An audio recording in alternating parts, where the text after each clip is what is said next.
Good afternoon, everyone, and thank you for joining us for today's Day-Ahead Market Enhancements Stakeholder Workshop, where we'll be discussing some of the impacts to storage within this initiative. My name is Isabella Nicosia, representing ISO Stakeholder Affairs, and I'll be facilitating the web conference today. I'm also joined on the line by Gabe Murtaugh and James Friedrich, as well as some other of our DAME team members. Before we get started, I just want to make you all aware that the presentations that we'll be sharing today have been posted out on the initiative webpage, and you can get to that page by going to criso.com, clicking Stay Informed, and then under the Stay Informed tab, you'll want to click Policy Initiatives, and that will take you to our main initiative landing page where you can search for the Day-Ahead Market Enhancements Initiative page, and then these presentations will be posted to that page as the first activity. So today's stakeholder workshop is being recorded. The recording is for informational and convenience purposes only, so any related transcription should not be reprinted without the ISO's permission. And if you need technical assistance at any point during today's meeting, you can send a chat to the event producer. Our event producer today is Silas. We will be stopping for questions along the way today, so if you connected to audio through the computer or use the Call Me feature in WebEx, you can raise your hand by selecting the raise hand icon, which is located at the bottom of your screen. If you dialed into the conference separately and are not connected to WebEx, you'll need to press #2 and that will enter you into the phone queue as well. And then just a reminder for everyone to please remember to state your name and affiliation before making your comments so that we know who is speaking and which organization you are representing. And then you can also send your question in the chat to either me directly, so again, my name is Isabella Nicosia, or you can send it to all panelists, and we'll make sure to monitor that and read those out to the team. So the agenda for today, in just a moment, I'm going to hand it over to James, and he'll kick us off with some information on the tie-in to the final proposal. And then Gabe will take us through the next few topics. So we'll go into RUC participation, the model for envelope equations, and then setting the envelope multipliers. And then we'll hear from Sergio Dueñas from CISA this afternoon for their presentation. And then we will wrap up today with some next steps. So this slide here just shows where we are currently at in the stakeholder process. We do have comments due on the draft revised final proposal on the 20th, so just in a couple days here. So we are at the end stages of the proposal development section of the stakeholder process. So with that, I'm going to turn it over to James, and he's going to kick us off. Thank you, Isabella. Let's go to slide 7. So first wanted to provide some context about where we're at in terms of the schedule, how this meeting fits in with the schedule. We had a revised final proposal that posted on April 6th and a stakeholder meeting last Friday, April 7th. We have obviously today's storage workshop, and we'll have stakeholder comments submitted April 20th, so later this week. So any comments to this workshop would be included within that April 20th set of comments, in which stakeholders are also asked to comment on the revised final proposal itself.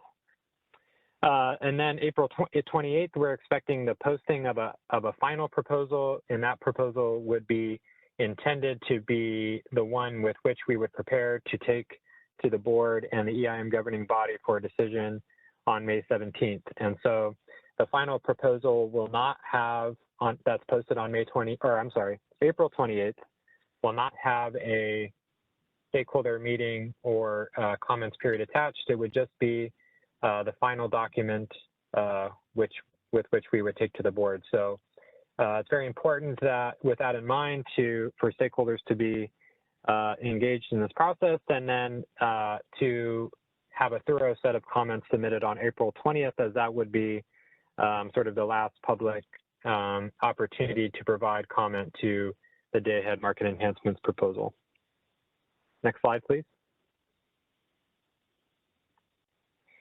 So a little bit about how this discussion today ties in overall with the DAME final proposal. Ever since the proposal was extended in January, and we have had multiple public meetings talking about Day-Ahead Market Enhancements initiatives. Really what we've been discussing is in terms of trade-offs of the imbalance reserve product. And I think some of those trade-offs come to light in this discussion about the way that storage resources are modeled and how they're going to apply to the new products that DAME introduces. And so overall, what the proposal is trying to do is to take the discussion we've had over the workshops and other subsequent meetings and trying to provide the best balance that we can in terms of the trade-offs between the reliability and cost of the new market products. And so that discussion extends into today's discussion about storage. Overall, the final proposal is intended to maximize flexibility and to try to find what we'll call the sweet spot where we'd identify, where's the right place to be in terms of these trade-offs after some operational experience. And I think that's to say that even with these storage elements, there are a few areas, including, the multipliers that we'll discuss later in the presentation, where, additional work is expected to be done after operational experience when the imbalance reserve product and the other, the DAME EDAM products all go live. That will have opportunities to reassess, what might be the best value down the road, but we need to discuss these trade-offs in terms of how the initial policy as DAME and EDAM goes live, what the initial policy will look like. So, as I sort of teed up, in the long run, as grid conditions change, we get new resources online. We're expecting a lot more storage penetration over the next several years. And we're also going to expect an EDAM market that will have a growing number of participants over time. And every time, each time that happens, it seems to me that we would have the opportunity to reevaluate where we're at in terms of these trade-offs that we've been discussing for the last several months, and including trade-offs related to storage. And so I'd encourage stakeholders to keep that in mind that, again, we're thinking about the best balance for the initial implementation of DAME and EDAM, but this is obviously not the final place that, once those markets are live and more storage comes online and we have the opportunity to evaluate how it's working, there'll be opportunities to make improvements on the long run. And finally, I just wanted to say, of course, that, storage resources are expected to be competitive for these new products in the sense that storage has, operational characteristics that seem to lend themselves well to providing imbalance reserve. And Gabe will actually talk too a little bit about reliability capacity as well in their participation in the RUC. So it's important for stakeholders, especially those in the storage community, to be engaged in this discussion because, we expect resources are probably going to be used quite often for these products based on their operational characteristics. And so, we do want to make sure that we're providing good incentives for storage resources to want to participate in these products and offer their capacity for these products. But at the same time, and a little bit of what we'll discuss in Gabe's presentation is, we have to have an eye for reliability as well in terms of are we managing the state of charge of these resources sufficiently to ensure that, these types of awards can be maintained over the day. And that's really important for reliability. And so, with that said, hopefully that sort of puts into context today's discussion and the overall proposal. And I will pause to see first if Gabe would like to add anything to what I've said, and if not, I will pause for stakeholder feedback or questions. Nothing to add from me right now.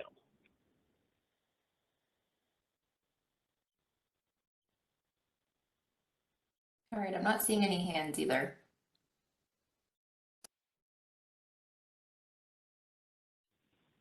Okay, I'll turn it over to Gabe.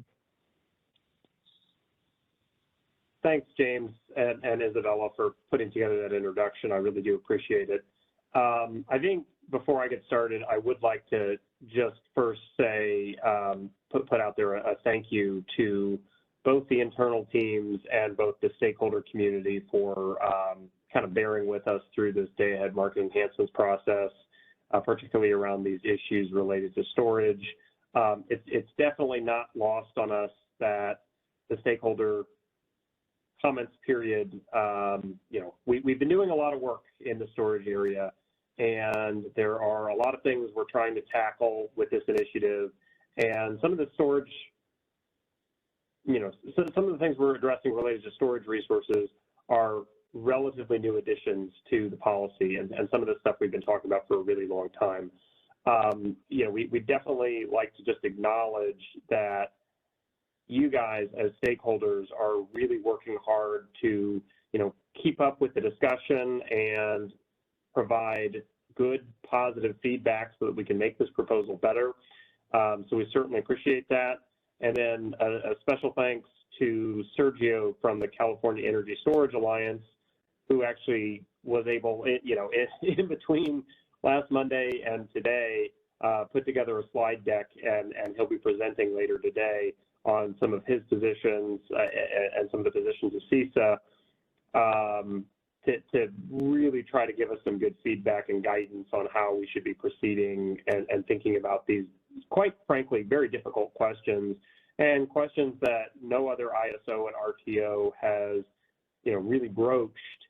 So we really are trailblazing here. Also, I'd like to thank Isabella and James, because they've been working very hard on putting this meeting together. And without them, I definitely, could not be here presenting today. And we've got an entire team of individuals working on the DAME initiative, and a team of people working on the storage enhancements, or just storage in general. And they've really been instrumental, even though you don't see them up here presenting. They really have had a lot of influence on, what we're putting out here, and, thinking critically about how these models will work going forward, and, what the best way to approach these problems is. Okay, so with that, the high-level overview, as Isabella has already reviewed, we're going to be talking about RUC a little bit. We're going to be talking about the envelope equations a little bit, and we're going to be talking about the multipliers that are associated with the envelope equations a little bit. I don't think, I'm not going to be spending much time today on review for what we did in the last stakeholder meeting. I think we had a lot of time and some pretty good discussion in that meeting. A lot of what I went over in the last meeting was specifically spelled out in the most recent iteration of the paper.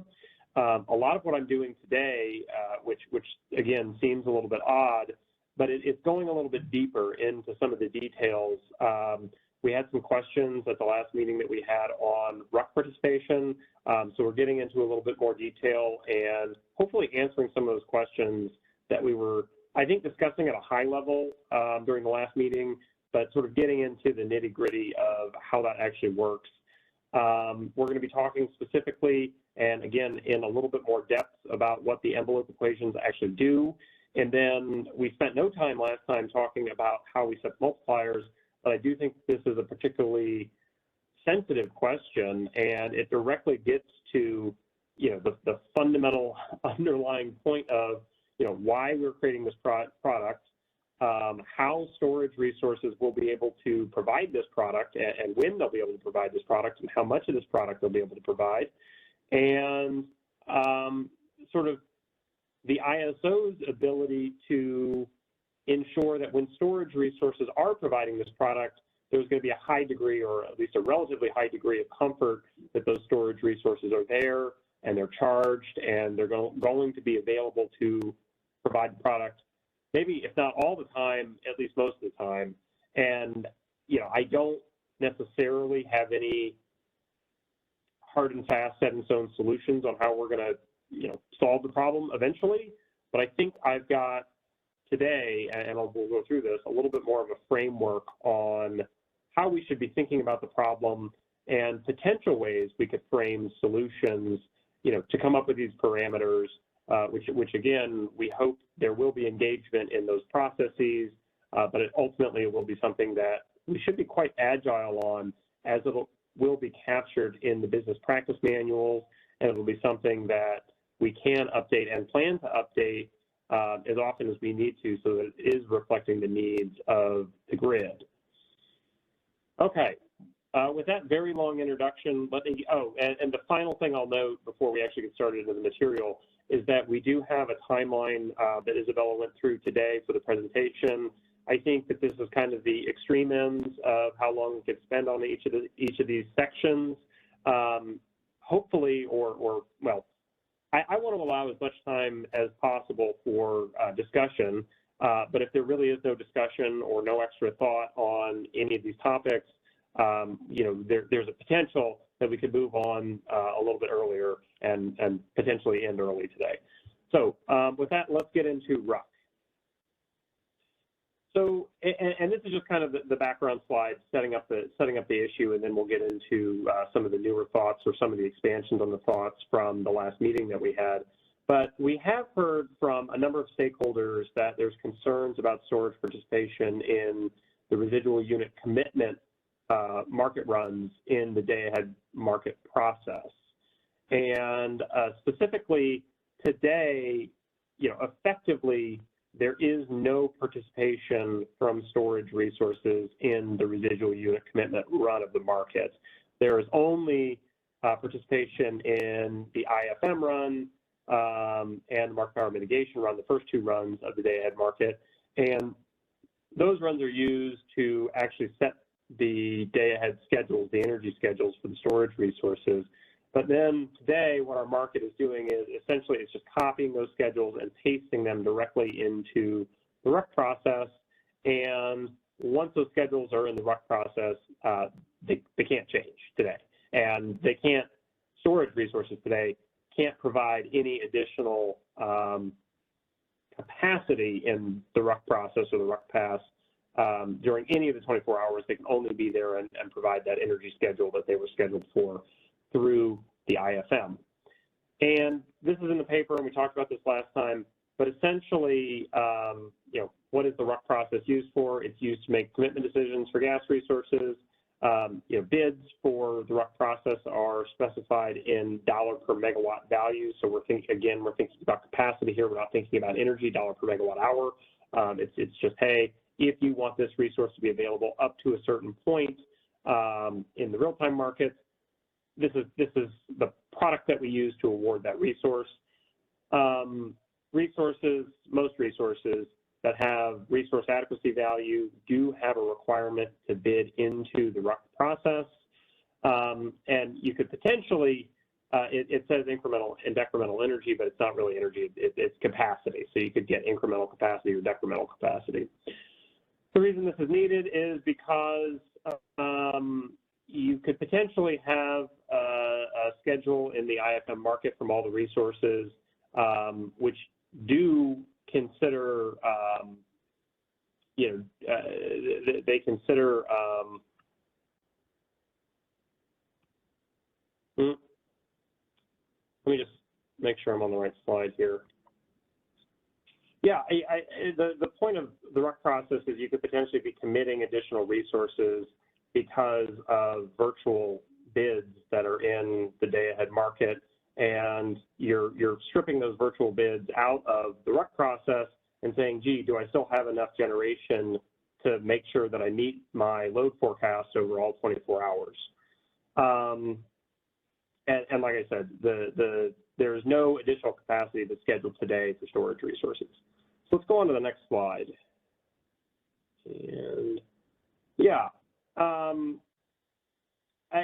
I do think that those schedules, and we talked about this a little bit too, coming out of the IFM market are fairly good representations of actual operation. You know, we typically have storage resources charging during the lowest price hours of the day, typically discharging during the highest price hours of the day.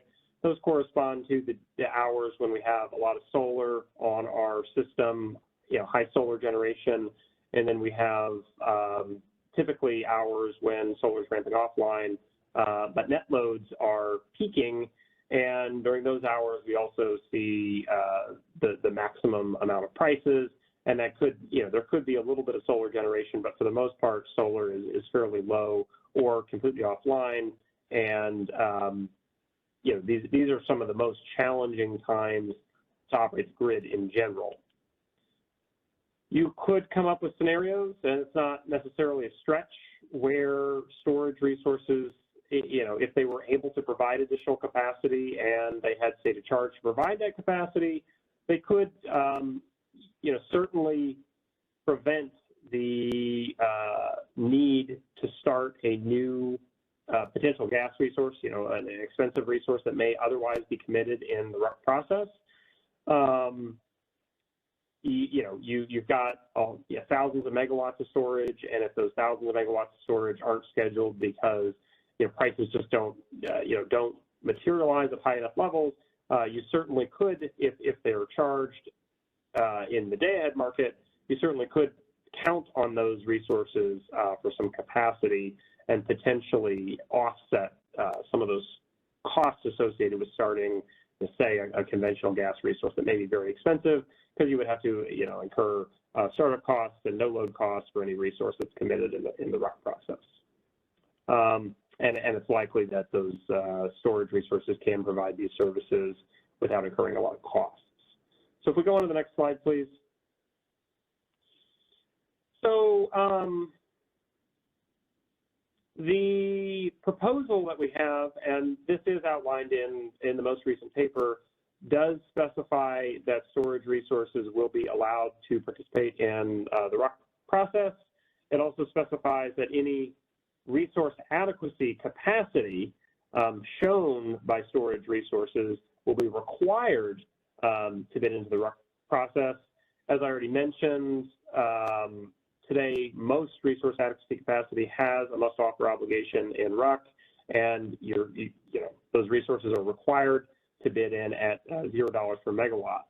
What we are thinking about and what we proposed in the paper is to, yes, require that resource adequacy resources, storage resource adequacy resources, do bid in the RUC process and have, well, what we've required is that they will bid into the RUC process, but they don't necessarily have to bid a $0 per megawatt capacity bid. And we do think that this is important because storage resources do have, you know, different operating characteristics from traditional resources, and, you know, it's going to be important, you know, not to throw them in this market and to be potentially committing them for a lot of capacity that they may have to bid for in the real-time markets.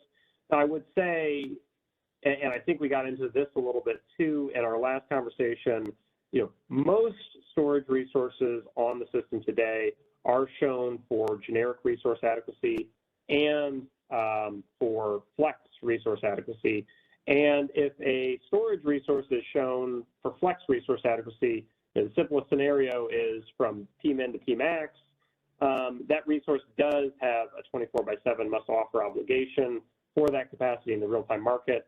So there really may be, you know, there may be no downside to requiring a storage resource to bid into the real-time market, particularly if it's already showing flex.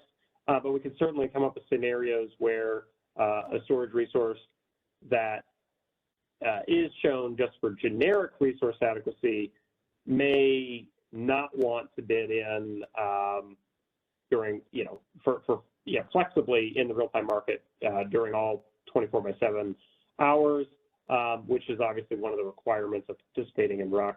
And for those reasons, we think it's important to continue to have, you know, not require a $0 per megawatt bid from storage resources.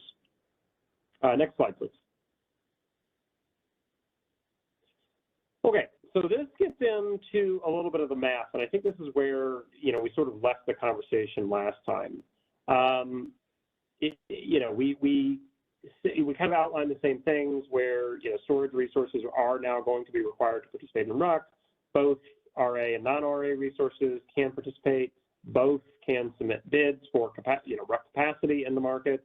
But what we didn't do is say, gee, then when we're actually running our markets, what's constraining the resource and how do those constraints impact how much RUC capacity a storage resource can actually be used for?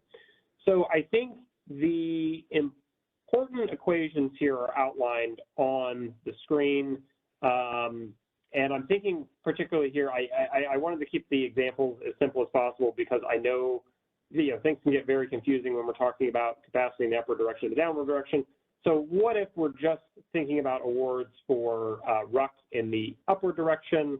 You're definitely going to have the state of charge equation that governs state of charge for all storage resources is going to impact the potential awards for RUC. State of charge is sort of the baseline or fundamental equation that's governing all the decisions that we're making for storage resources. And obviously, when we're going through the IFM process, the market is quite sophisticated and really does say, gee, if I discharge my resource or want to discharge my resource because prices are really high later in the day, and the storage resources can offset some of those very expensive gas resources, I know because of this equation that I have to charge my storage resource early in the day. So how does this equation work? It says, well, my state of charge for this time period right now, time t, is equal to the state of charge from last period for time t minus 1, plus or minus any energy schedule. So I might get a schedule to charge, I might get a schedule to discharge. Obviously, charging increases state of charge, discharging decreases it. I've got that ADA term in there, which is resource specific, that tells me what my round trip efficiencies are. So for a lithium ion battery, those are typically between 85 and 90%, give or take.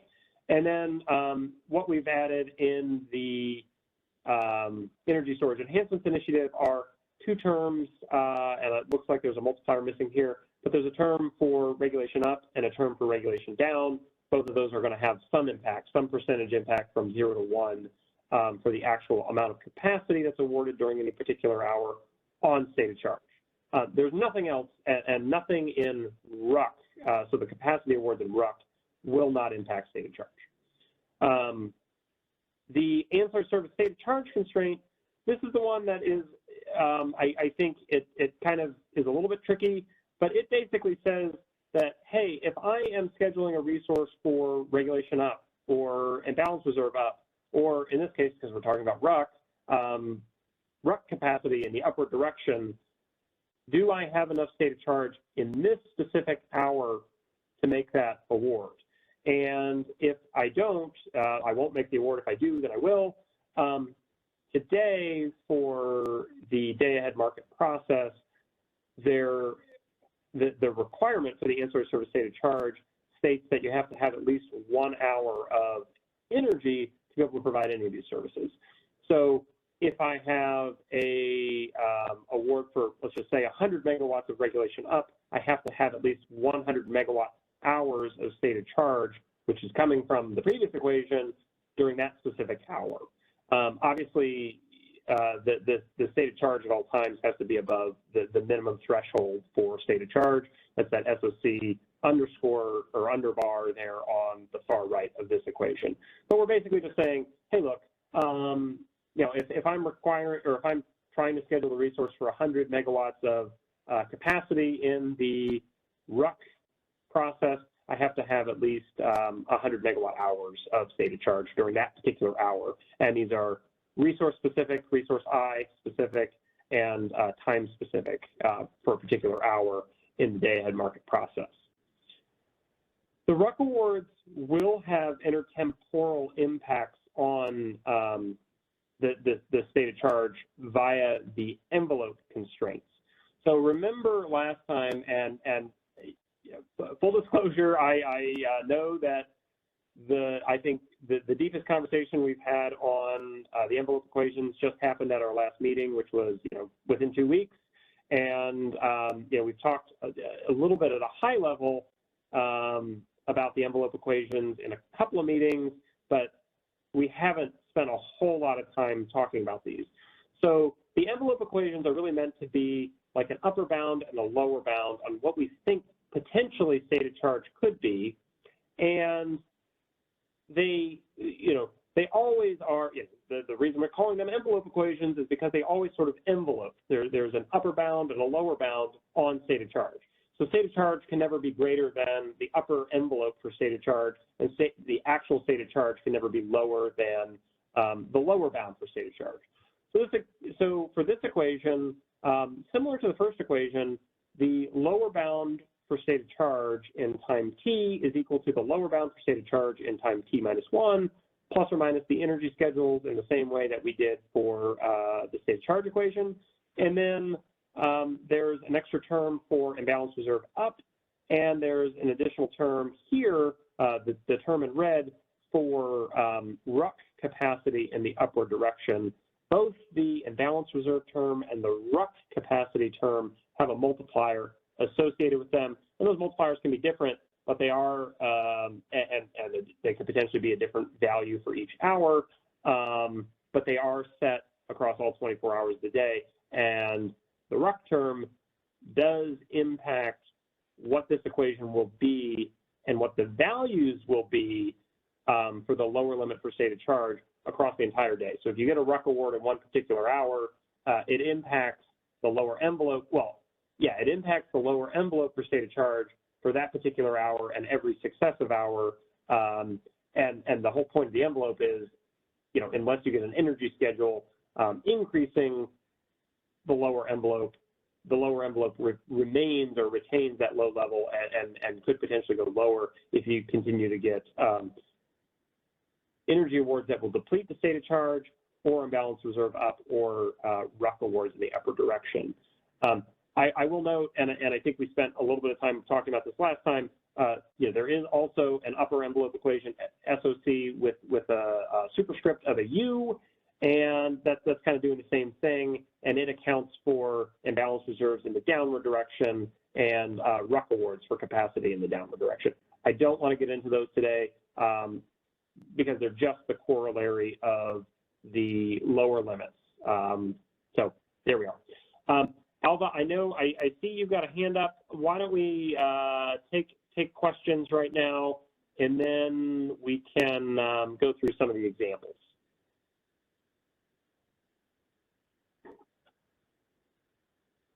Great. Can you hear me? I can, Alva. Great. These are more comments. I mean, I think you're laying things out very well here. But so the RUC process. I was trying to say this the last time. Is that the difference between the RUC and imbalance reserve solution is that in RUC you're treating these capacity. You call them capacity bids, but they're treated as if they were energy bids. In the solution, you're basically solving for incremental energy, the ability to provide incremental energy on resources, and they may all be bid at zero, in which case you're just looking for basically a feasible solution.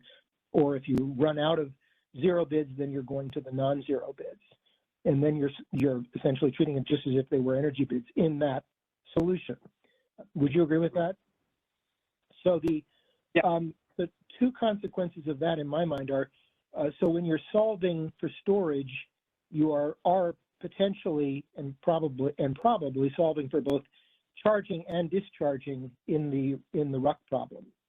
And so that's one reason another reason I think supporting your idea that a storage resource needs to be able to bid a non-zero upward value, because effectively you're going to see a charge and discharge bid on a storage resource in the RUC process. And if they're both zero, then I think the solutions could be very adverse to a storage resource potentially, because there's no efficiency coming into that. I was just basically saying charging is free and we'll use that to support discharge. So I think that's another reason to support the idea that storage in particular needs to have the ability to bid at a non-zero level into RUC. The other element of that I was wondering about is when you look at your state of charge constraints, is it possible that you're going to come up with a solution from RUC that is going to have some charging in it? That may not be where the charging actually happens, but you have to, in order to come up with a feasible solution, you have to potentially have a supporting charge in that solution. And that supporting charge that you've decided to come up with in the RUC problem, it also needs to be feasible to the state of charge constraints. So I don't know what the details of that are, but I think you need to keep that in mind, that you could otherwise come up with solutions where, you appear to be feasible in terms of a RUC award, but actually there isn't any room for additional charging that is needed to support that award because of this complex interaction between the various state of charge constraints you have here. So I just wanted to suggest there might be some details still to be worked out on that piece of it. So one thing I'll add right now, and we definitely go through this in the examples, is that what the RUC process doesn't do is it doesn't change energy schedules for storage resources. So if you have an energy schedule to charge for 4 hours and you're a perfect resource, and you discharge for 4 hours later in the day, the RUC processing isn't going to say, well, gee, if I discharge you an hour or two earlier, then you'd have extra capacity potentially, to maybe right. allow not resource, and then maybe we won't charge you for quite as long later in the day. So RUC doesn't do that. What it could do, though, and again, we'll get into this in the examples, is say, well, I've got some extra state of charge, and I could potentially schedule a resource for capacity. So now I've got a bidding obligation in the real-time market during a particular hour, and that would be supported by state of charge to be able to do that. But it depends on the multipliers that you use in the envelope equation, and as long as that equation is there and the state of charge is there, I'll schedule you for the additional capacity. But yeah, it's not going to be adjusting schedules, and I think there was some confusion about that in the last call. So that's an important comment. Yeah, that wasn't. But I'm thinking of, let's just think of an example where you have, let's just, the simplest case, you start at 0, you do some charging, you use that charging in the morning. You don't, and let's just say you don't have a solution for the rest of the day. Now in RUC, you could, if you charge, you can support discharge in the net load hours, net load peak hours. So now you've got your RUC solution saying you're going to charge in some hours after the discharge in order to support that discharge. That's where I think the concern comes up, that discharge has to be represented properly, because if sort of like what you're saying, if your solution is already fully using the charging capabilities prior to when you'd like to award some capacity, you can't really do it necessarily. But it could be that you could actually not just use up some charge that's there, you could actually do some additional charging that would support that. Yeah, and I agree with everything you said. And what the RUC process isn't going to do is it's not going to schedule additional charging to be able to support additional RUC awards. And I think we're going to get into this at the end of the conversation, but the multiplier that we set, this ARCU term in the bottom equation, that multiplier is going to govern for a given state of charge how much RUC capacity we could potentially award a storage resource for across the entire day, but essentially. But are you saying that you will not schedule an incremental RUC award if there is, even if there's capability to schedule additional charging, you won't schedule that, you won't have in the RUC outcome an incremental charge? Because that doesn't seem consistent with the way the RUC gets solved, but is that what you're saying? That's what I'm saying, yeah, that's correct. So you'll prohibit any incremental charging in the RUC solution, is what you're saying? Correct. So effectively, in the RUC solution, a battery, for at least for looking at it in the upward direction, a battery's limits are 0 to Pmax, not minus Pmin to Pmax. Well, it's a little bit interesting because, doing something to impact that first equation, that state of charge equation, that would be something that would have to happen through the IFM market run. But it wouldn't be something that, the RUC market run will never impact the state of charge equation, the first equation on the screen here. Right. Yeah, I see that. I think it could impact. I was thinking your charging in RUC to support discharge could impact the ancillary service state of charge constraint and possibly the envelope constraints. But you're saying you're not going to allow, so basically, which sort of goes against my point before, actually, but if a battery has some incremental discharge capability, that will show up in RUC, but you're not going to schedule a RUC award on a battery. Again, my example is like you have a period during the day when you could charge and then discharge without changing anything else in the day-ahead IFM award. You're saying that will not happen. You will not charge and then discharge in the RUC solution. You'll simply, so effectively your minimum is 0. You can't charge on the battery in the RUC. In the upward RUC solution, you can't charge, basically. For energy, yeah, correct. Not for RUC, to support the RUC. Yeah. To support the RUC award. No. You could get a capacity award to charge, but that capacity award is not going to impact your state of charge. So if your state of charge during the day, the IFM run was all day, what is the capacity award? Capacity award for charge would be only for downward RUC. Is that right? Correct. So if you only have an upward RUC problem to solve, then there would never be a downward capacity award on a battery. Correct. Okay. All right. Well, that's different from what I thought. So it sounds to me like in the RUC process, batteries look more like just, like other resources effectively. They've got some fuel. You can use that fuel from the IFM process, the outcome of the IFM process. They've got some fuel stored. You can use that to schedule incremental capacity, but you can't,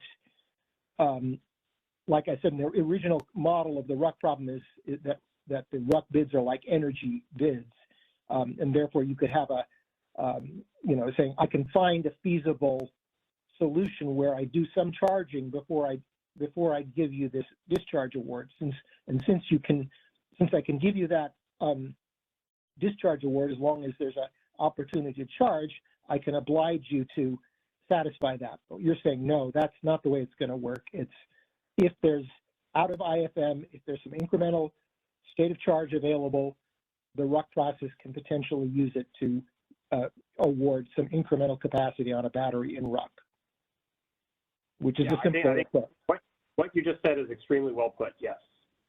Okay. Thank you. Yeah, and that is actually a great segue. And Alva, you've probably done all my talking for me for the next few slides. So let's advance to the next slide. So this is exactly, I think it's close to the situation that you were just talking about. And I think this is more or less, for me, when I'm thinking about storage resources, this is typically what we think about storage resources actually being scheduled for. So maybe they're not, so I've got two lines here on this graph. I've got the blue line, which is state of charge, and that's measured on the right-hand axis in megawatt hours. And then you've got the green line, which is a megawatt schedule for the storage resource, which is on the left-hand axis, and that's measured in megawatts. 4-hour battery, plus or minus 100 megawatts. What you can see is for the first few 8 hours of the day, the actual schedule, so the green line for storage resources is 0 megawatts. What that means is there's no change in the actual state of charge for the resource or the model state of charge for the resource in the day-ahead market.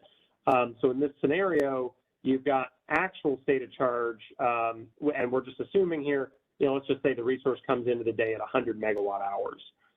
At around hour ending 9 or 10, it looks like 10, the storage resource receives 3 consecutive hours of charging instructions, so schedules at minus 100 megawatts.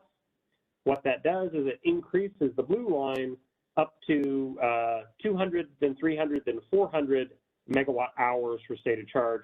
So by the end of that schedule for charging at ending 12, the model says, oh, I've got a fully charged storage resource here. So all the way up to 400 megawatt hours. And then the green line goes back down to 0. So the schedules are for 0 megawatts per hour ending 14, 15, 16, 17, and the resource just stays right there at that full state of charge for the middle part of the day. And then an hour ending 18, we assume that the resource starts getting discharge schedules. So schedules for 100 megawatts, and we're just assuming here, I just made this example up. We're assuming 4 consecutive hours of discharge. So the resource discharges all the way from 400 megawatt hours all the way down to 0 megawatt hours an hour ending 21, and then it remains at 0 megawatt hours through the end of the day. We're just assuming that this is the day-ahead schedule. So with that schedule, you'll notice that at the beginning of the day, state of charge is 100. State of charge moves up to 400 megawatt hours. Then it goes down. The resource is fully depleted at the end of the day, down to 0 megawatt hours. So in the next slide, I sort of expand on this. So I'm drilling down into sort of the key hours here between hour ending 16 and hour ending 21 when the resource has its discharge awards.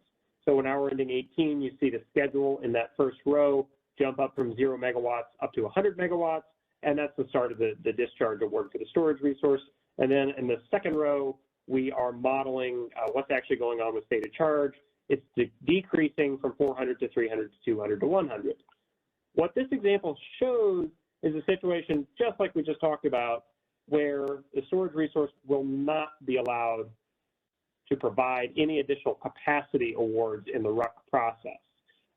So let's just say, for example, the RUC prices were super high in hour ending 17. It would be really great if the resource could provide 100 megawatts of capacity in the RUC process. You know, maybe that prevents the commitment of another resource and saves a lot of expenses. And you would be allowed to do that based on the ancillary service state of charge constraint. The ancillary service state of charge constraint says, during that particular hour, hour ending 17, do you have sufficient state of charge for this award? The award is 100 megawatts. The requirement would be at least 100 megawatt hours. In this case, we've got 400 megawatt hours. So in this case, you're sufficient in terms of the ancillary service state of charge constraint. However, remember from the previous slide, the RUC award not only, it's not only checked against the ancillary service state of charge requirement, but it's also factored into via a multiplier, but it's also factored into the lower envelope equation for the resource. So for this specific example, I'm just assuming a multiplier of 1, just to keep it easy, keep the example easy and the math easy. But what we see is that RUC award in the upward direction for 100 megawatts decreases the lower envelope on the state of charge envelope equation to 300 megawatt hours. And then in the next hour, the energy schedule of 100 megawatts decreases the lower envelope to 200 megawatt hours. And then in hour ending 19, it obviously decreases to 100. And then in hour 20, it goes down to 0. And then in hour ending 21, if we were to allow this RUC schedule, you would have a lower envelope on state of charge of minus 100 megawatt hours. And of course, the lower envelope of the state of charge is still bounded on the lower end by the extreme operating range of the resource, which is of course 0 megawatt hours. So in this case, you really can't schedule the resource for incremental upward RUC capacity, because what it's going to do is it's going to push the lower envelope of state of charge down below 0. And I think that's a general statement that if we've got a storage resource that has a state of charge that's at 0 towards the end of the day, or maybe close to 0 towards the end of the day, that's going to really limit how much upward RUC capacity that resource can be awarded for, because the envelope always has to be less than or equal to the actual state of charge, and it can't go below 0 or whatever the lower operating limit is for the resource. So I do see one hand, but I'm going to go through my next example, and then I'll circle back for any questions that we have. I am keeping an eye on time, and I'm happy to spend a little bit more time on this topic, because I do think that there were some questions, some residual questions from the last conversation we had about it. But I am going to be mindful of the time. So why don't we go on to the next slide, and we can go through this example. And again, I think this was what you mentioned in your questions, Alva. But let's just say, for example, in this case, a resource, we're using the same nomenclature here. So we've got state of charge in megawatt hours on the right-hand side of the graph, and that is represented by the blue line here. And then we've got the schedule in megawatts represented by the green line. A little hard to see the colors, but I think you get the idea. Let's just say, for example, this particular resource doesn't get much of a schedule in the day-ahead market. So state of charge goes into the market, starts the day at 250 megawatt hours, doesn't get a schedule to charge. Maybe the price spreads just don't materialize. And when prices are high, they're not high enough to get even awards up to 100 megawatts. You're only getting awards at, say, 50 megawatts at hour ending. It looks like 18 and 19. And that's going to decrease the actual state of charge, the modeled state of charge in the ISM from that 250 megawatts down to 200 megawatt hours, then down to 150 megawatt hours. And then there are no additional energy schedules during the day. You could imagine a situation where a resource just, for example, is bidding like, let's say a $40 price spread. Maybe they're bidding to charge anytime prices are less than 10 and discharge anytime prices are greater than 50. Maybe prices only materialize at $60 during those 2 hours, and the rest of the day they're at 50 or lower, and then maybe the prices never go below 10. So the day-ahead market, the actual optimization is going to say, gee, it's not optimal for me to charge the resource up, and there's no periods where I'd be making that $50 price spread. So this is your outcome for the day. There are a few hours where you're economic to generate, and you can assume that the $100 bid is at an even higher level. But we'll discharge you for a little bit during these middle or the high priced hours, but then the rest of the day we're not gonna charge you. So next slide, please, and this is I think the last one I have on RUC. Thank you. This just shows the numbers here. So we've got those two discharge schedules, an hour ending 18 and 19. We can see the actual state of charge decreasing during those hours, and then we're asking the same question. What happens if I really wanted to award RUC capacity to a storage resource during hour ending 17? What's that going to do to the resource? Is it feasible? The answer in this case is yes, it is feasible. Remember, the RUC awards don't impact state of charge, so we don't have anything to worry about here. The ancillary service state of charge constraint says during hour ending 17, if I give an award for 100 megawatts of upward capacity to a storage resource, do I have enough state of charge to support that? In this case, I have 250 megawatt hours.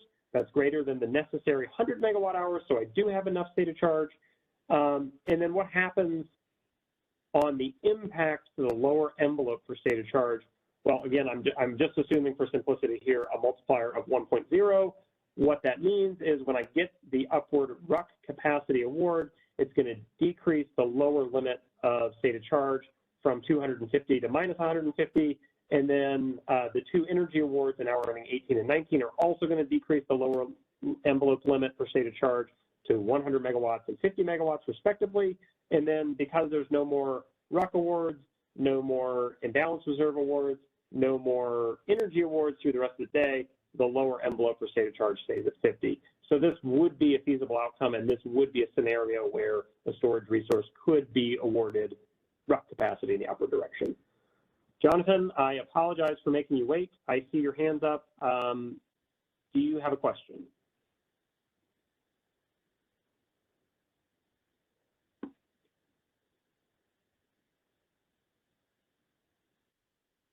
Thank you. From my experience with operational batteries, they don't typically like to go all the way to 100 and all the way down to 0. So, and maybe you're just using it in your example just for explanation purposes, but would we be able to put, is there like an economic max and min and then like an emergency max and min that we can put on these so that they're not, in my experience, it was like, 25 and 75 was sort of the sweet spot that we wanted to keep the battery charged between. We never really wanted to charge it to 100 or deplete it to 0.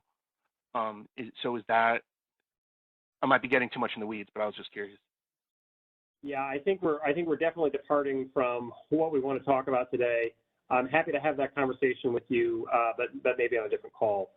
Jonathan, what is your affiliation? I'm sorry, I'm with Puget Sound. Okay, great. Thank you. So yeah, why don't we take that question offline, but I'm happy to talk about it. Okay. Silas, do we have any questions on the phone only line? We don't have any comments in the phone only line right now. Okay. I see Chris's hand just went up. Gabe. This is Chris Devon with Customized Energy Solutions. Can you hear me all right? I can, yeah. So I thought that last discussion that you had with Alva was really helpful. It helped me understand the proposal better. But I guess I just want to confirm one piece of it that I think I might be still confused about. So bear with me. I think I'm trying to understand, this would potentially give a discharge or ruck award or ruck down award as well, or only the ruck up award, and that kind of seemed to be the discussion that I didn't quite capture the final outcome from the end of that last exchange. Yeah, so I think the bottom line is that the ruck awards don't impact the state of charge for the storage resource. So you could have, you could potentially have ruck down awards in some of these hours, but it's not going to change the state of charge. So if you've got a resource that you are, well, let's just say it's modeled in the IFM as being fully depleted by a certain hour, and gee, if I could just charge that resource up a little bit so that it could provide a little bit of ruck in the upward direction, in some later hour in the day, you can't actually do that through the ruck process. The ruck is not going to change the energy schedules. It's only going to change the capacity awards for the battery, which is going to put bidding requirements in the real-time market on those resources. And the only place that those ruck awards are going to impact the constraints for the battery operation are through these envelope constraints. The envelope constraints are going to, you get a ruck award in the upward direction, it's going to impact your lower envelope for state of charge. You get a ruck award in the other direction, it's going to impact your upper envelope.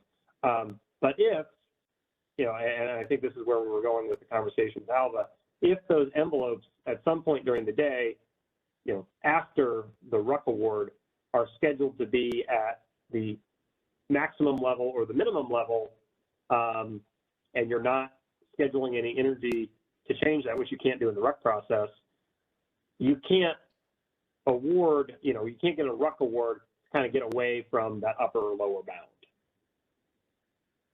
Okay, I got it. Okay. Now this makes more sense. And so, yeah, I was going to ask kind of how that tied into the envelope equation, and that helped me right there. And then, so just to confirm, then those envelope equations then flow into the real-time market SOC constraint as well, or they kind of bound the SOC in some way, or they're not considered at all in the real-time optimization? You're shaking your head no.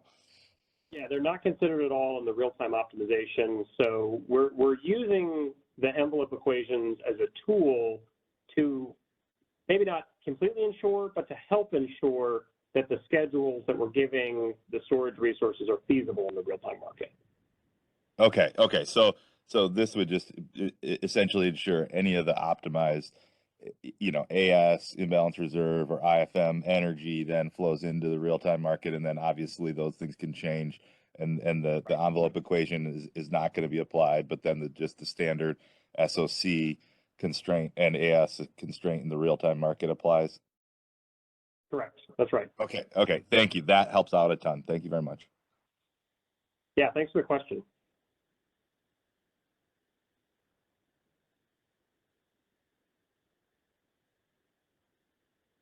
Any other questions? Not seeing any at this time. Terrific. Excellent segue once again into the next topic. I'm hoping my next slide is just an intro for the envelope equations. We can advance one. Perfect. Yeah. So let's go to the next slide. Okay. So we're switching gears here a little bit. A very small amount. We're thinking about the envelope equations, and I'm putting all of the ruck conversations that we've just had aside, although they're certainly related and they certainly tie in. We're just thinking about the envelope equations and how the ISO and the optimization would use those envelope equations in the IFM process.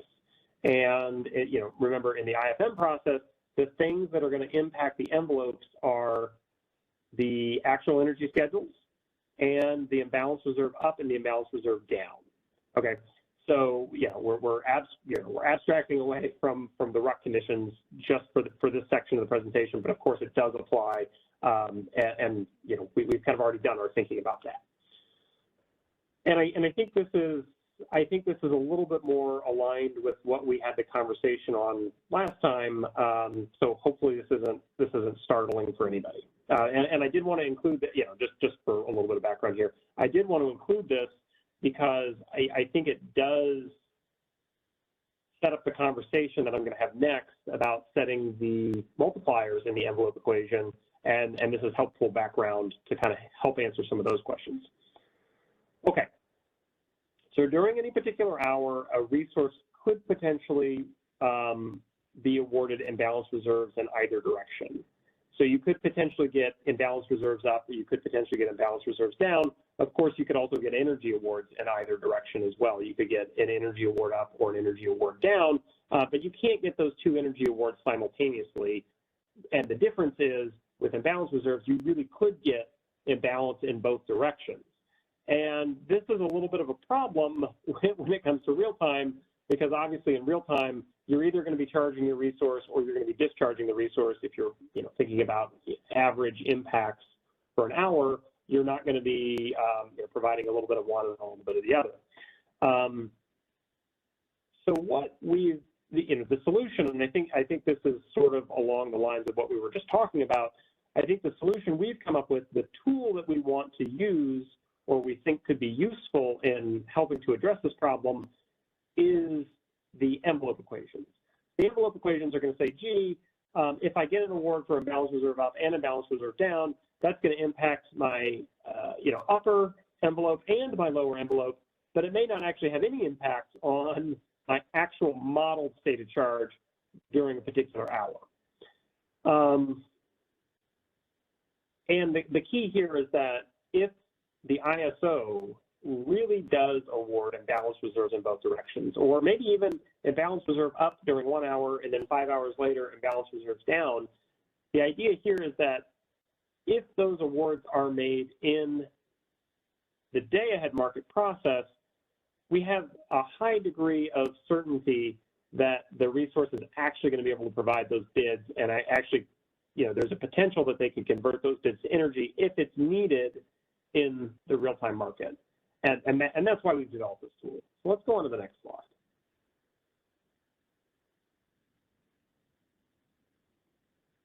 Okay. And I've included both equations here, but it's more or less the same equations that we were just talking about a few slides ago, except these are the IFM versions for the envelope equations instead of the RUC versions for the envelope equations. They're all listed out in the paper. And I do spend a little bit of time talking about them in the paper. So we just saw this. The second equation, the lower envelope equation, is for time t for resource I, it's equal to the lower envelope for state of charge during the previous period, t-1, previous hour, and it's increased or decreased by the energy schedule, either the energy schedules for charging or discharging energy, and then it could potentially, the lower envelope could potentially be influenced by imbalanced reserve up awards, so the IRU awards for resource I at time t. And then the key here is that we've got a multiplier, AIRU, maybe we should call that like AirU or something, but we're including a multiplier on the IRU, so we might not be using the full impact of the IRU on the envelope for the state of charge. So for example, if a resource gets 100 megawatts of IRU, it's going to be 100 megawatts times the multiplier, and that's what's going to apply to the lower envelope for state of charge, not the full impact for whatever the award is. So that multiplier really does have a strong influence on how these equations are going to work, and we're going to talk about that in the next section. The same thing is true, and then of course the lower envelope limit, just like we talked about, can't go below 0 megawatt hours or whatever the lower operating threshold is for the storage resource. The upper envelope is calculated in a very similar way. You use the upper envelope from the previous time period, you add or subtract the energy schedules, and then you have a potential to add imbalance reserve down awards, and then you're multiplying by round trip efficiencies, that A to I term, and then you're also multiplying by the multiplier factor, the ARD factor, or the AIRD factor, which could be between 0 and 1, and that's something that we're going to be setting and specifying in our BPMs, and we're going to be talking about that later in the presentation. And then the other key is that the upper envelope cannot exceed the upper operating limit for stated charge for the resource for that particular time period. So for a 4-hour plus or minus 100 megawatt resource, it wouldn't exceed the 400 megawatt hours or whatever that actual upper operating limit was. Okay, yeah, so this is what we just said. So like we said on the previous slide, you could get an award for upward imbalance, you could get an award for downward imbalance. The key here to note is that downward imbalance impacts the upper part of the envelope. The upward imbalance impacts the lower envelope for stated charge, but they don't, there's no cross impact. So if I get a downward award, it's not going to impact both envelope equations. Same thing with the upward imbalance awards. And then, the multipliers are really important. Let's go on to the next slide, please. Okay, that's great. Example resource, same resource we've used in the previous discussion, same resource I was looking at earlier today. Plus or minus 100 megawatt resource can operate between 0 megawatt hours and 400 megawatt hours. It's a 4-hour battery, basically, very similar to most of the batteries we've got on our system. We are assuming 100% round trip efficiencies, just so the examples are a little bit easier. You start putting in more realistic round trip efficiency numbers, and the numbers get a little bit squirmy. And I'm just going to assume, for simplicity, that we're beginning the day at the resource is half charged, so it's going into the day at 200 megawatt hours. I'm also assuming, just like the previous example, that the multipliers are 1.0 for the envelope equation for both the IRU terms and the IRD terms. Next slide, please.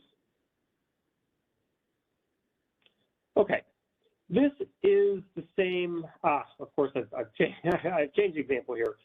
This is the same example we went through last time. We had a couple questions about, gee, what happens if a ancillary service stated charge constraint is binding? And we were a little bit pressed for time in our last meeting when we discussed this, so I did want to take a little bit of time to talk about this.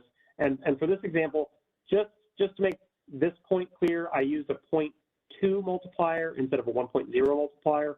So what that means is in hour ending 1, when I get an award for 50 megawatts of imbalance reserve up, that's only going to impact my stated charge, lower envelope stated charge by 50 megawatts times 0.2 or 10 megawatt hours. So in this case, I'm decreasing my stated charge by 20 megawatt hours because I get an energy award for 20 megawatts for that particular hour. I'm decreasing my stated charge in the upper direction by 20 megawatt hours because, again, the energy award. And then I'm decreasing my lower stated charge envelope by 30 megawatts, 20 megawatts for the energy award, and then 10 megawatts for the imbalance reserve up award. So in hour ending 2, I've set up this example in such a way that maybe the market optimization would really prefer to award 100 megawatts of imbalance reserve up and 100 megawatts of imbalance reserve down. In this particular hour, I can't do that. The market can't do that. Because in order to award 100 megawatts of imbalance reserve up, you have to have at least 100 megawatt hours of stated charge. That's what the ancillary service stated charge constraint says in the day-ahead market. In this particular case, I only have 80 megawatt hours of model stated charge because of the energy award from the previous period. So in this period, I can only award the resource 80 megawatts of imbalance reserve up, even though it may be economic to award the resource more. Now, of course, I'm abstracting away a little bit because in the actual day-ahead market, you're going to be co-optimizing the imbalance reserves and the energy awards and ancillary service awards all at the same time across all 24 hours. So if prices were really, really, really high for imbalance reserve up, you could probably find a way to charge the resource in the first hour, but we're making this example a little bit simpler. And then later, for hour ending 3, hour ending 4, hour ending 5, hour ending 4 and 5, you're getting awards for imbalance reserve up and imbalance reserve down, and you can see that that's pushing the upper and the lower envelopes during those 2 hours. And then for hour ending 3, we're just doing something a little bit different. We're charging the resource, so then you can actually make those awards for 100 megawatts of imbalance reserves later, because now you have sufficient state of charge to do that. And then I also just include, another award for imbalance reserve down, which is obviously going to have an impact on the upward envelope for state of charge. Okay, I'm going to pause here for questions. I do see Rahul in the queue right now. Maybe we could open up his line.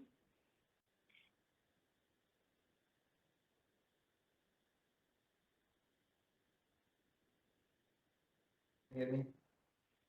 Yes.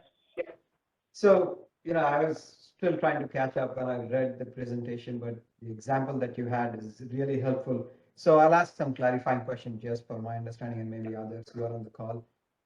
Before these new equations were introduced, there was really no concept of SOCU and SOCL, and these are 2 new temporary variables introduced. Okay. Two constraints that are enforced on storage resources, yes. So the SOC up and lower bound was always there, right? But these 2 new equations are 2 new variables are new. Correct. And in the example you have, or in the equations you have AIRU and AIRD. I'm assuming it's 1 in your example, but is there a conversation of how those will be calculated? Yes, that is the next section of this presentation. So we're not quite there yet, but we're almost there. And this may be a theoretical question, and if it's answered in one of the, presentation or even the document, you please point that to me. The idea of introducing these 2 variables instead of just relying on the SOC is the idea that if I look at regulation up and down versus imbalance reserve product, the procurement seems very similar. Maybe nodal or zonal would change it, but the idea is it's a capacity product that gets converted into energy in real time. Then similarly, if you have to deliver energy, you want to make sure there is enough SOC to supply that. Yeah. For regulation, we are actually modifying the SOC constraints. But for imbalance reserve, we are introducing these new envelope constraints. Yeah. Is the rationale that it's expected to be used more frequently? That's why we have this envelope. What's the theory behind the envelope versus not using the SOC itself? Yeah, I think that really gets to, one of the fundamental questions that, at least internally, we've been grappling with. And I think I probably didn't do a terrific job teeing this up at the beginning of the presentation. And I think I actually do talk a little bit about this in the next section. But essentially, you're right that we're now procuring a broader array of products, and these products there's some similarities between the products, and then there's some differences between the products, and some of those similarities and differences are kind of blurry. And that's even thinking of the context of using these products and applying them to traditional, say, natural gas resources. Once you start applying these same products to storage resources, they're already kind of blurry on what exactly the products are, why we're procuring them, how they might differ from each other. But then once you kind of get in the realm of storage resources, now you've got all these questions about state of charge. What is it going to do to state of charge? How should we model the state of charge? We're thinking about a problem in the day-ahead market, and the best thing we could do in the day-ahead market is try to make our real-time outcomes feasible. And then we also want, for financial purposes, the day-ahead market to align with our real-time market. And I feel like there's a lot of questions swirling around how we do that. So when we're thinking about imbalance reserves, we're really thinking about deviations between forecasts in the day-ahead time frame So, looking out 24 hours in advance roughly, and comparing that to differences in what our forecasted load is when we're running our 15-minute market. And ultimately, that could result in energy that's converted in our 5-minute market. But we're really thinking about the difference between those forecasts in the day-ahead market compared to the forecasts in the FMM market, which is running, about an hour and a half prior to our actual real-time markets.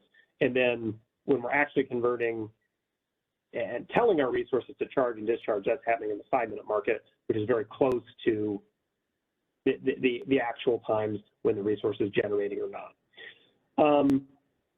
Those are your imbalance reserves. And of course, you could have imbalance reserves in the upward direction, you could have imbalance reserves in the downward direction. And the point of procuring those reserves from storage resources or from conventional resources is to make sure that we have the flexibility in the system to be able to accommodate deviations in either direction. And I think what James has presented in previous versions of the proposal is, we're looking at and trying to make a reasonable estimate at an upper bound for what those deviations in our estimates could be, and a lower bound of what those deviations in our estimates could be, and procure resources that are flexible, that can actually respond to those dispatches for any specific hour, for any specific 15-minute interval, and ultimately, if it's storage resources, provide that energy in RTD. So we're really thinking about day ahead to real-time market deviations. And fairly granular chunks, 15-minute market chunks or 5-minute market chunks. And I think one of the main drivers to procuring this is to help avoid or help our operators curtail the usage of biasing in the day-ahead market process, because what an operator might say is, gee, I know that from the start of an hour to the end of an hour, actual generation or actual output from renewables is going to increase by 1,000 megawatts. So I want to make sure I have an additional 1,000, I have 1,000 megawatts in the system. And then if for some reason, I get cloud cover or something like that, and I'm not actually going to get all of the megawatts that I'm expecting from solar resources or wind resources, or potentially just something changes with load, I want to make sure that I'm still safe and I can operate the grid reliably. And, they're doing this through, rules of thumb and lessons that they've learned over time. And I think the way that we're thinking about procuring imbalance reserves is getting that capacity, procuring it in the day-ahead market, ensuring that those bids are going to show up in the real-time market and those resources are dispatchable in the real-time market, and giving the operators the assurance that those resources are there and not requiring them to sort of put their thumb on the scale, so to speak. Anyway, for storage resources, obviously, if you're relying on them for a lot of, let's not think about imbalance reserves down for now, just a lot of imbalance reserves up hour after hour after hour, you kind of get the same problem that we were talking about, months ago in energy storage enhancements, where you could eventually imagine, and this is a case which could easily happen, a storage resource becomes fully depleted and can't provide the product anymore, even though it's been awarded in the day-ahead market. So we need some sort of a tool to kind of prevent that. The other conversation that we actually did have in the energy storage enhancements discussion is, gee, what happens when I have variability in the market within a 5-minute interval? So a resource, we've said 7.5 minutes prior to the start of an interval, how much load is out there on my system and how much variability can I expect? And then I'm procuring these reserves. I'm procuring regulation in the upward direction. I'm procuring regulation in the downward direction. These are resources that can respond to 4-second impulses on the system. If frequency is a little low, they'll push the system up. If frequency is a little high, they'll push the system down. And it's really managing the system on a second-to-second basis within a 5-minute interval. And when we're thinking about that problem, it's a little bit different than the day-ahead to real-time problem, because we're thinking about if a resource is providing these services to respond to these 4-second signals, and it's doing that over the course of the hour, more or less, I can come up with a pretty good estimate on how much state of charge, let's just pretend I'm getting regulation up awards, how much state of charge a particular regulation up award in a particular hour is going to impact a storage resource. And with that assumption, I can then model that in the state of charge equation. And once we have that modeled, we have a pretty good sense of how that resource is actually going to be moving and performing in the real-time market from the award that it's receiving in the day-ahead market. Now, what that means is, of course, we could say, it could sometimes discharge a little bit more, it could sometimes discharge a little bit less, but on average, we're going to have a pretty good idea about what that is. We could obviously do some regressions and come up with like confidence intervals. But I think what you come up with is that the confidence interval for the regulation awards is a lot greater than the confidence interval that you'd come up with for imbalance reserves when you're really thinking about day-ahead real-time differences. So I think where we're at right now is that we need a little bit of a different solution to kind of address this problem of differences in forecasts between the day-ahead market and the real-time market. And the solution that we've kind of come up with is kind of, like you say, these additional terms, these envelope terms of, gee, if I'm having just the imbalance reserve up impact the lower end of my envelope and just the imbalance reserve down impact the upper end of my envelope, I'm basically going to construct, somewhat, I'm kind of doing what I just outlined. I'm kind of constructing that upper and lower confidence bound of where I think the resource is going to be operating. And I think part of this process is going to be thinking about how those multipliers change and how those multipliers could impact what those awards are to really make sure we get to a place where we can ensure that the storage resources can deliver those products hour in and hour out in our markets. I think the other thing that's a little bit different between the two problems is that if I'm awarding a resource regulation up or regulation down and potentially saying, hey, look, I just want you to provide reg up all day, I could potentially give that resource energy awards to charge in the real-time market, and those energy awards to charge will actually allow that resource to continue providing regulation up potentially indefinitely. However, if I'm counting on a storage resource to actually provide imbalance reserve up, there's nothing I can do. If I charge a resource thinking that, next hour I might need to provide a lot of imbalance reserves, I'm taking away potential imbalance reserves that it could provide this hour. And if the system really needs all those imbalance reserves, it needs to get them from somewhere, and charging a resource would be taking away from those energy imbalance awards. So I think we need to be, there's just another reason we need to be a little bit careful when we're procuring imbalance reserve awards, and I think why we're doing it a little bit differently here in this case. Sorry for the very long-winded answer. Does that help at all, Rahul? Yeah, Gabe, but maybe do you mind if I follow up with two more questions? If you have time, otherwise I can come back later. Yeah, let's go ahead. I think this is a good discussion. So I think, when I look at these new envelope equations versus the SOC equation, if the way I think about it is this could be a good compromise, because if you move IRU and IRD into SOC, your SOC would become more restrictive. This sort of gives you a much more bigger room to play with in day-ahead. Is that the idea, that if you add it to SOC, it becomes too restrictive? You really don't want it to be as restrictive as like reg up or reg down. You are thinking this more as something like spin, and that's why I introduce these two new variables. Is that the right way of thinking? I think, well, I might want to take that back and think about it a little bit, but I on the face of it, I like where your analogy is going. Okay, and then I'll make one point and just hand it back to you. I think these two equations and the examples sound really good and simplistic. The challenge with understanding day-ahead results is, you're very well aware that you are optimizing around 24 hours. And when you optimize around 24 hours, even though you may submit an offer curve for each hour, the results are measured across the 24-hour span.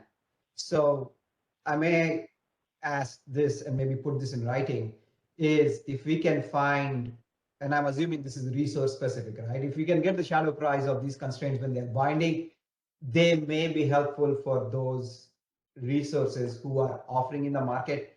And I think on a day-to-day basis, it may or may not have an impact, but there are certain days when people are scratching their head to figure out, what is my market outcome. Having that additional information would be helpful. So I'll stop here. Thank you. Yeah, thanks for that. Please put that in your comments. I'll want to include that, and hopefully, I think the comments are going to be voluminous, so I think we're going to have a lot to go through. But if for some reason we do not include that in the final version of the paper, I would like your input as we're developing the business requirements, because I think that would be useful there too. And then Rahul, I think at the beginning, when you first introduced yourself, did you include your affiliation just so everybody knows? Yeah, I'm Rahul from AES. Thanks, I appreciate that. Okay, great. Operator, do we have any other comments or questions in the queue? I'm trying to check here. Maybe Stephen just put up his hand?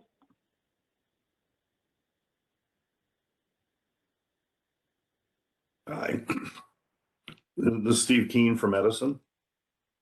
I think I'm starting to understand this a little bit better, and I understand why the envelope equations don't include like terms for spinning and non-spinning reserve. Mm-hmm. But I'm still not, it still seems like they should be including a term for regulation, probably with the same sort of multiplier. But it's, the spinning and non-spinning, I think you're covered in the state of charge. Meaning it's not going to let you award those products if it would take it outside of the range of the state of charge in each hour. But it seems like, since there's a good chance that some of the state of charge would be used up by regulation, if it's providing regulation up, there's some amount of that, seems likely that it would be used. It seems like those terms should be in these equations. Is there a reason they're not? Yeah, I think this is similar to Rahul's question. We are designing this policy for storage resources incrementally. We really tackled questions around ancillary services, particularly, focusing on regulation up and regulation down. And frankly, because this was a concern that we had seen, not from all resources, but from some resources who were providing regulation and regulating services during, again, not a ton of hours, but during some hours when they were providing these services, we would actually find situations where they ran out of state of charge. So, part of this just has to do with, these are very, very new resource asset types on the system, new technologies. Imbalance reserves obviously haven't even been implemented yet, so we don't even know how imbalance reserves actually are going to impact storage resources, and if we have the same kind of situations where, storage resources are potentially empty and they can't provide imbalance reserves, and how we would actually deal with that on the floor in real time if that occurred. So I think what we're doing right now is, given where we are with other solutions for storage resources, we're thinking about what solutions might make sense for this product that we're thinking about in the DAME initiative, the imbalance reserve product. And then I do think, kind of to your point, is we are probably going to need to take a step back at some point in the future and say, okay, now that we've got a lot of storage resources on our system, now that we've got some experience with operating storage resources that are providing imbalance reserves in both directions, now that we've got experience with resources providing RUC capacity, now that we've got experience with resources providing reg up and reg down services and other potential reserve services, are we getting the, do the tools that we have in our toolbox, are they sufficient to ensure that these resources are there and they're providing the services as we would expect them to? And then, you know, are there ways to make the model cleaner and to come up with a cleaner solution to kind of incorporate all this stuff? You know, is one of the tools that we have working really well, and are the other tools not working well? You know, we're going to have to kind of do that kind of retrospective look at the, you know, the overall holistic, you know, view of storage resources, and kind of just think clearly about what solutions we should have. But I do think that this is kind of nice because, you know, one, it's going to put something in place when storage resources go online and when the new Balanced Reserve product goes online in the future with the release of the Day-Ahead Enhancements Initiative. And then, you know, given some of that time where we can actually observe how these resources participate in the market, I think we can, you know, take that information in, do the analysis, learn from it, and improve on it if we need to. Does that help at all, Stephen?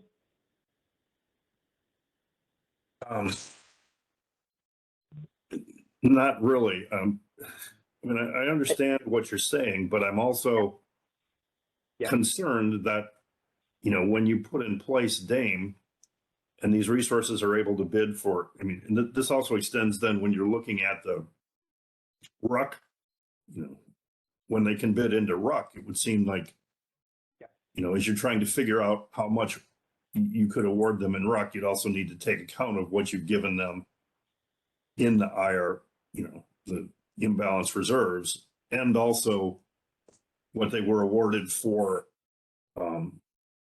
regulation. I think, and if you don't, I mean, I understand what you're saying, that, you know, it'd be nice to have some experience and see how this works, but I think, you know, that's potentially putting in place a situation where when you start with this, you're going to run out of this stuff right away. And that could be, you know, it's obviously most likely going to happen on days when it's tough and when it's hard to find it. And that's the last time you want to run out of resources or realize, ooh, we didn't set enough aside. Yeah, you are making an excellent segue into my next section, which I think is going to be the meat and potatoes of what I want to talk about today. Okay. All right. So just one note there. I would say I think the tools that we're developing are sufficient to make sure that these resources can provide imbalanced reserves.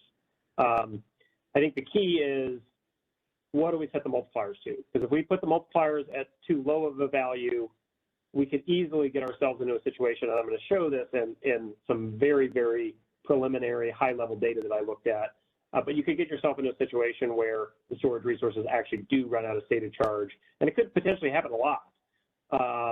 So yeah, I think your point is well taken. Thank you. Yeah, thanks for just making that. Operator, any other questions or comments?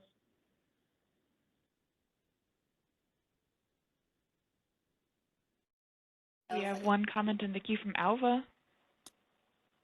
Great.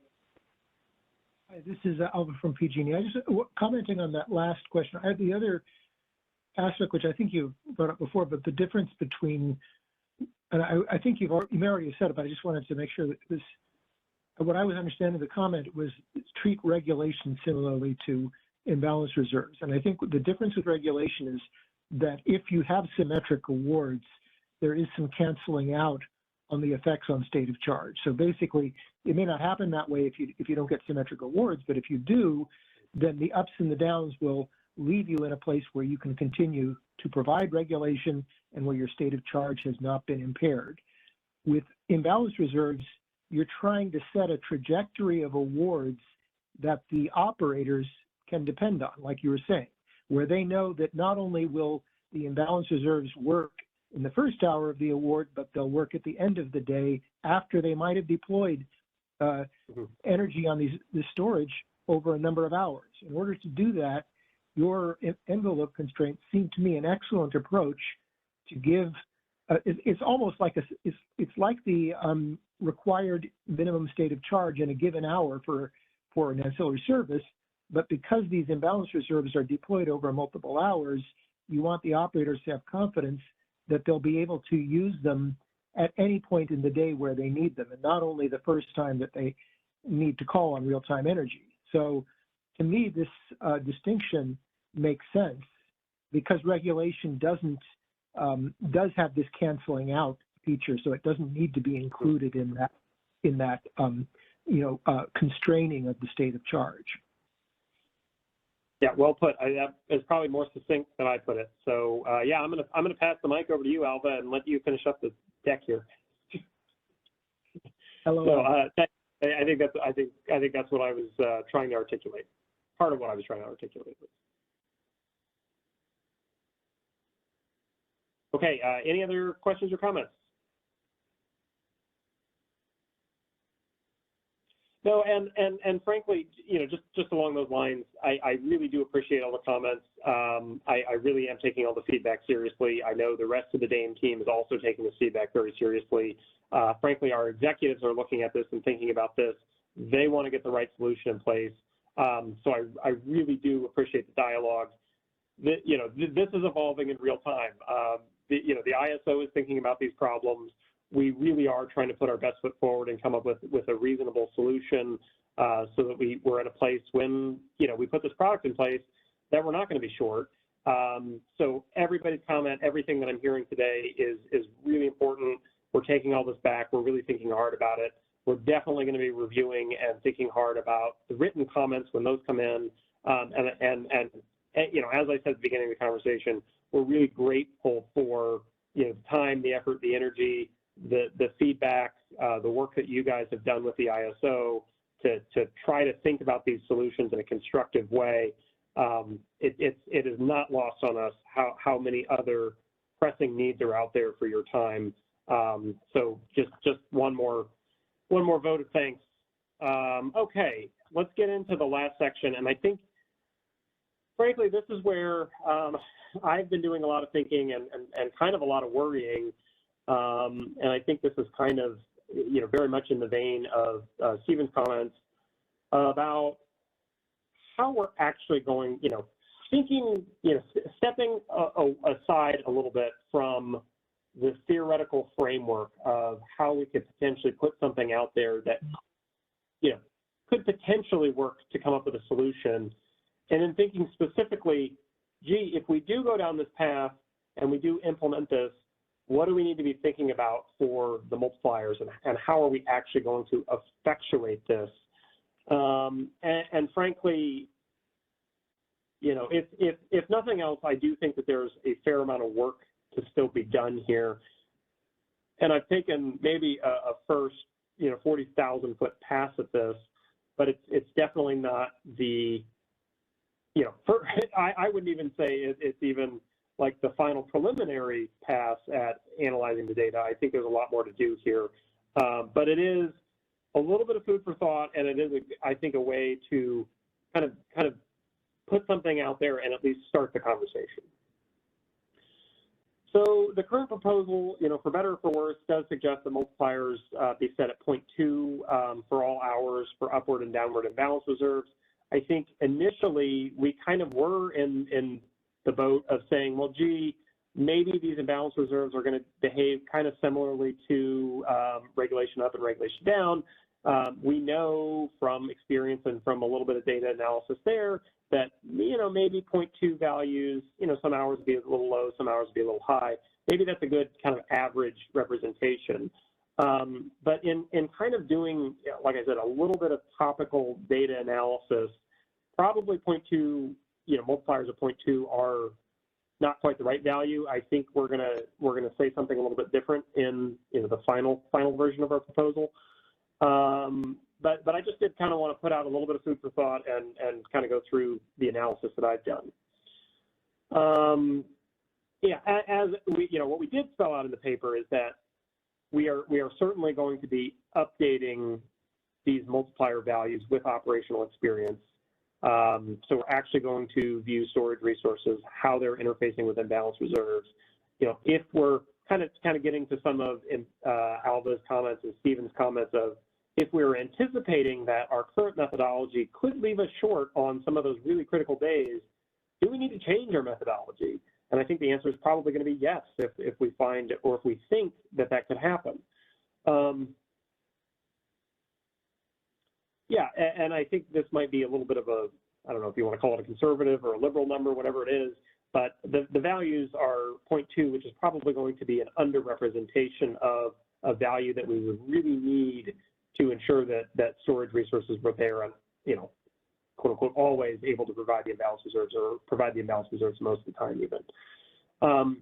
What we are committing to, and I think we're going to continue to commit to this, and I don't see this changing, is in our business practice manuals, the BPMs, we're going to include hopefully detailed documentation on the actual methodologies that we're using to set these multipliers. So what is the process that we're doing? What is the analysis that we're performing to actually get to multiplier values? And then specifically, because these are hourly values, what are these values going to look like for each hour of the day? So you're going to have 24 values for the multipliers for imbalance reserve up, 24 values for the multipliers for imbalance reserve down, and you know all that's going to be captured. Hopefully not in too much detail, but in at least some detail, so that if somebody wants to reference it, or you know, frankly, even if somebody wants to say, "Gee, maybe this isn't the best methodology," you know, we can have that dialogue, and you know, we can update that methodology. So let's get on to the next slide here. I think. Yeah, okay, so let's think about what is our problem here? What is the problem statement? I want to make sure that storage resources are available to provide imbalance reserves in real time. So actually convert, you know, and even this question is a little bit hard, right? Because we are awarding a capacity award in the day-ahead market, which says you now have a requirement to bid. But it also is a requirement to have availability.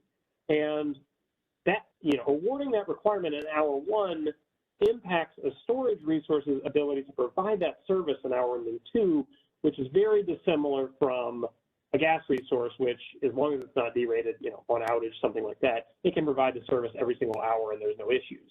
The storage resources are very different. And I think that's kind of getting to the point of why we need a little bit of a different solution. And maybe we're not super concerned if a storage resource can't provide an imbalance reserve up award in the middle part of the day, at least in the next few years, because we know that we've got a lot of gas capacity. If we've got some of the gas resources waiting at PMIN, they're going to be there. They're going to be able to ramp up. It's not going to be an issue. But if we are relying on storage resources to provide imbalance reserves up during the critical hours of the day, when, you know, if we actually need the imbalance reserves, so this is a day when we actually do have a deviation from what we're forecasting in the day-ahead market to the real-time market. So we actually are needing more capacity than we planned for in the day-ahead market, and we're tapping into the imbalance reserves to get that capacity. And the storage resources aren't there, and because the storage resources aren't there, they're potentially causing, you know, or could potentially cause a reliability concern. Those are really the times that, for me, I'm the most concerned about. How do we make sure that those are there when we really, really, really need them? And of course, this becomes a bigger problem when, you know, today we're operating a system with roughly 5,000 megawatts of storage in the system. Those numbers are going to grow fairly significantly in the next few months because we've got a lot of storage waiting in the wings to be COD, you know, prior to or sometime during the summer. And then we're going to have a lot of capacity come online before or during next summer as well. And we're probably going to be operating a grid with 10,000 megawatts of storage. So more and more, even in, you know, definitely in the peak months of the year, but in the shoulder months, we're going to be relying on storage resources to provide these services fairly often. And these numbers, you know, even though they may not be really critical for a grid with 5,000 megawatts of storage, for a grid with 10,000 megawatts of storage, they may be critical a lot. So we need to be careful about how we set these. And I think it could be a problem not just on the peak days, but on the shoulder days as well, because instead of potentially committing gas resources, we could be relying on these storage resources. Two foundational problems. You know, we've talked about this a lot, so I'm not gonna drill this into the ground here. But how much imbalance reserve up is actually being converted to energy? That's a problem, right? We don't know. It could be high, it could be low. We're estimating, to procure and balance reserve up, we're kind of estimating what we think our 97.5th percentile of what our needs could potentially be. But some days, you could need imbalance reserve down, so you don't need imbalance reserve up at all. So how do we kind of reconcile that for storage resources? And then there's also this question of, gee, maybe on some days, or maybe not even on some days, maybe some hours of some days, you've got procurement of imbalance reserve up, but maybe the price isn't set at a very high level, and you've got a lot of additional capacity, like other gas resources, other storage resources, whatever. So it's not just, even though you've procured 1,000 megawatts of imbalance reserve up for a particular hour, maybe you've got 5,000 additional megawatts of other capacity sitting on top of the imbalance reserves that are just sitting there, and they're bidding in the market, and they could be dispatched because it's not a peak hour. It's not a critical need hour. How do you think about how a storage resource might get dispatched in that scenario? It's a little bit difficult to think about, And then, and then thinking about specifically those questions and how you apply them to storage resources, what impact do they actually have on state of charge, that kind of thing. Okay, next slide, please.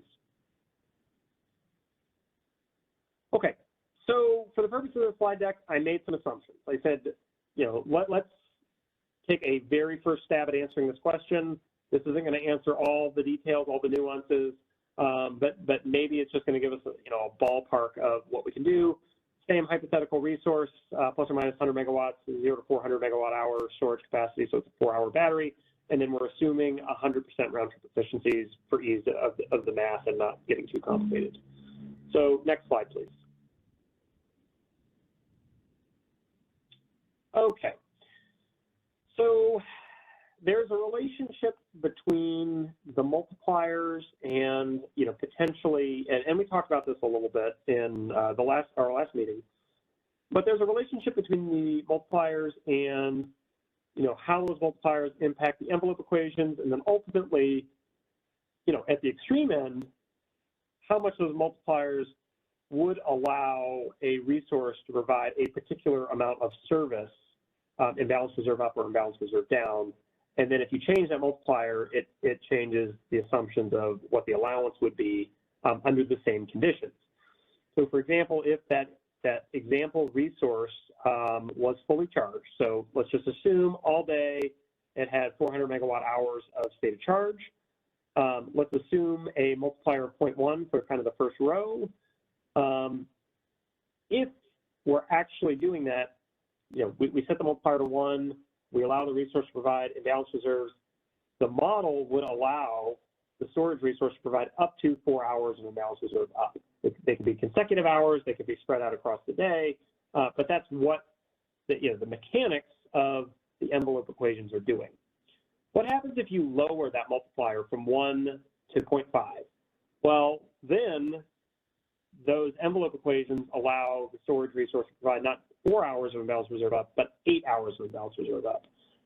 Now, obviously, even from going from 1 to 0.5, if we just kind of sit back and think about a storage resource that's required to bid in 100 megawatts of capacity from, hour ending, I don't know, well, let's just say 5 p.m. and 8 consecutive hours directly after that, you could imagine a situation where that resource would be discharged fairly early in that process, maybe not in the first 4 hours, but maybe within 5, and wouldn't have any state of charge to provide services for the later hours in the evening when it was procured for imbalance reserve. And of course, if this was a day when imbalance reserves were needed to be converted to energy because we got the forecast wrong or it was in that 95th percentile, we'd want the storage resources to be there. So even with a multiplier of 0.5, just kind of doing like a high-level sniff test, you say, gee, maybe that's not the right number because it sure allows for an awful lot of potential imbalance reserve up awards. Now, we did make the assumption that the resource was fully charged. If you relax that assumption, say, gee, maybe it's not fully charged, the numbers go down, but you could still, get yourself into situations where you're fully depleted and can't provide imbalance reserves. 0.25, obviously the numbers go up to 16. These are pretty big numbers, 16 hours of consecutive imbalance reserve up award. You're probably going to get yourself into a situation more often than not where you've discharged the resource and potentially would like to discharge it more to provide more imbalance reserves. Point 2, you could provide 20 hours, and then point 1, you could provide all the hours.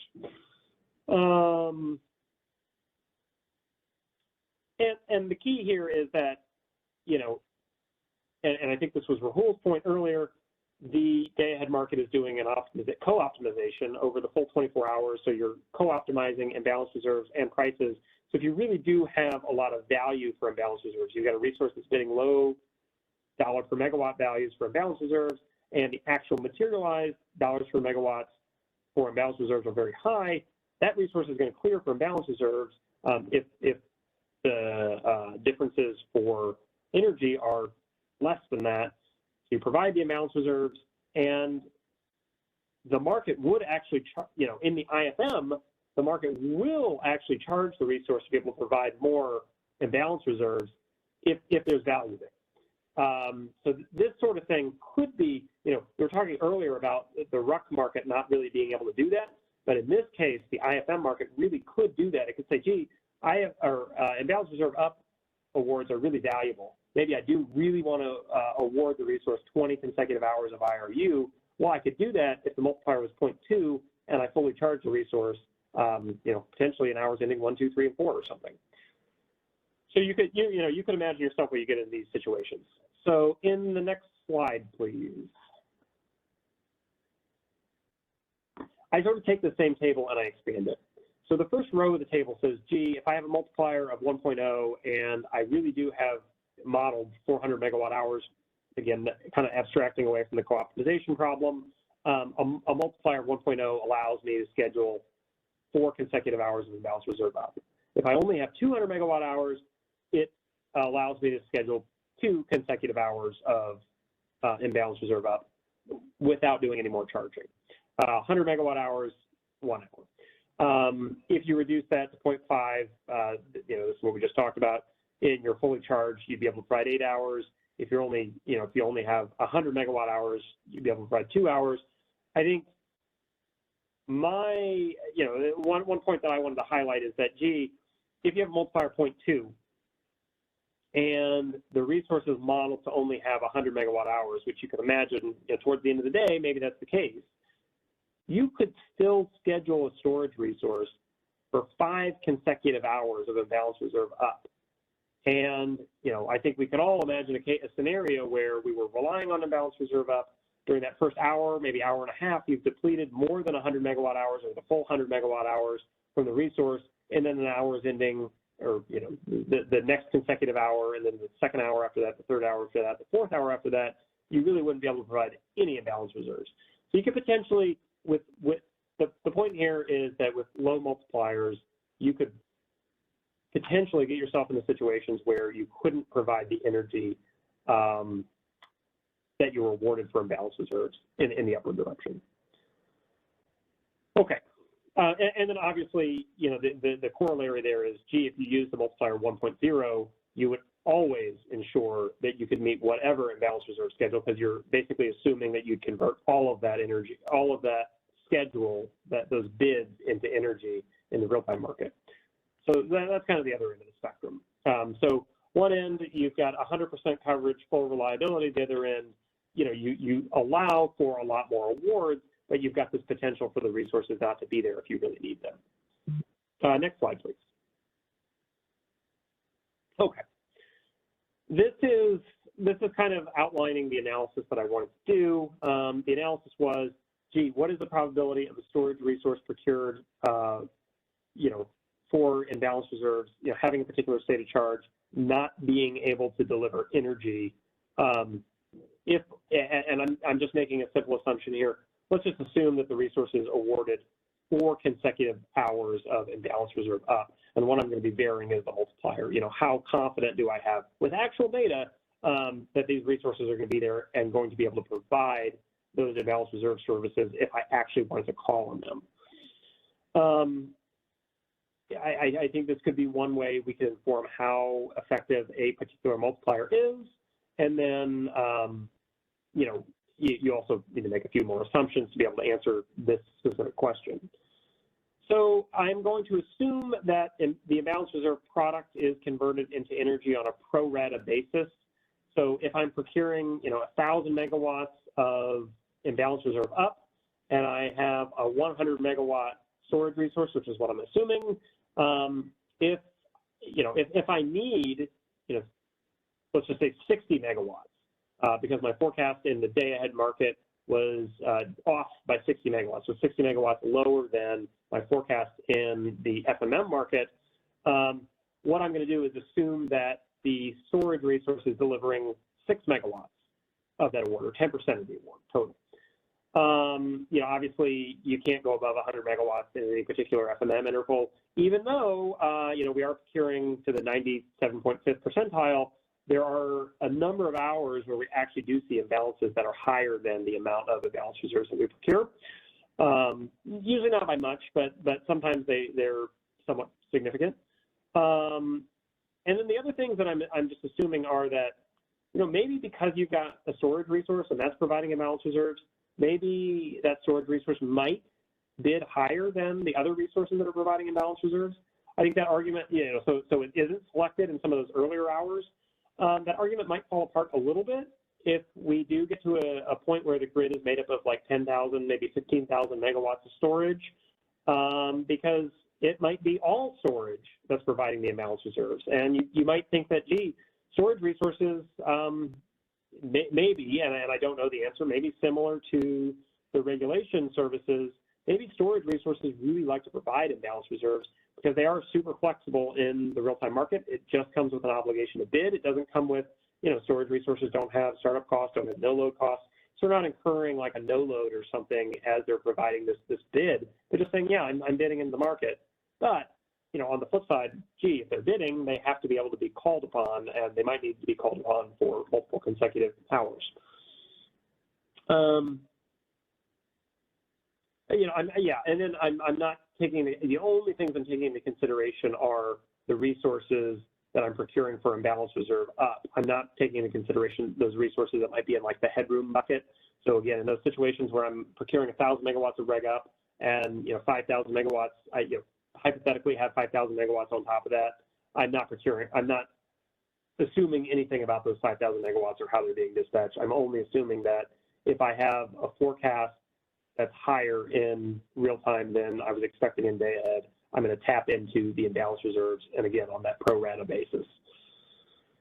And then the other thing, and this is critical too, is for storage resources, I'm not anticipating that they're deviating from their day ahead schedule. So if I'm anticipating that they had 200 megawatt hours to provide 4 hours of imbalance reserves in the day ahead market, I'm assuming that they actually have 200 megawatt hours as they begin to provide those imbalance reserves in the real time market. Next slide, please. So a lot of assumptions here. This is kind of the findings here.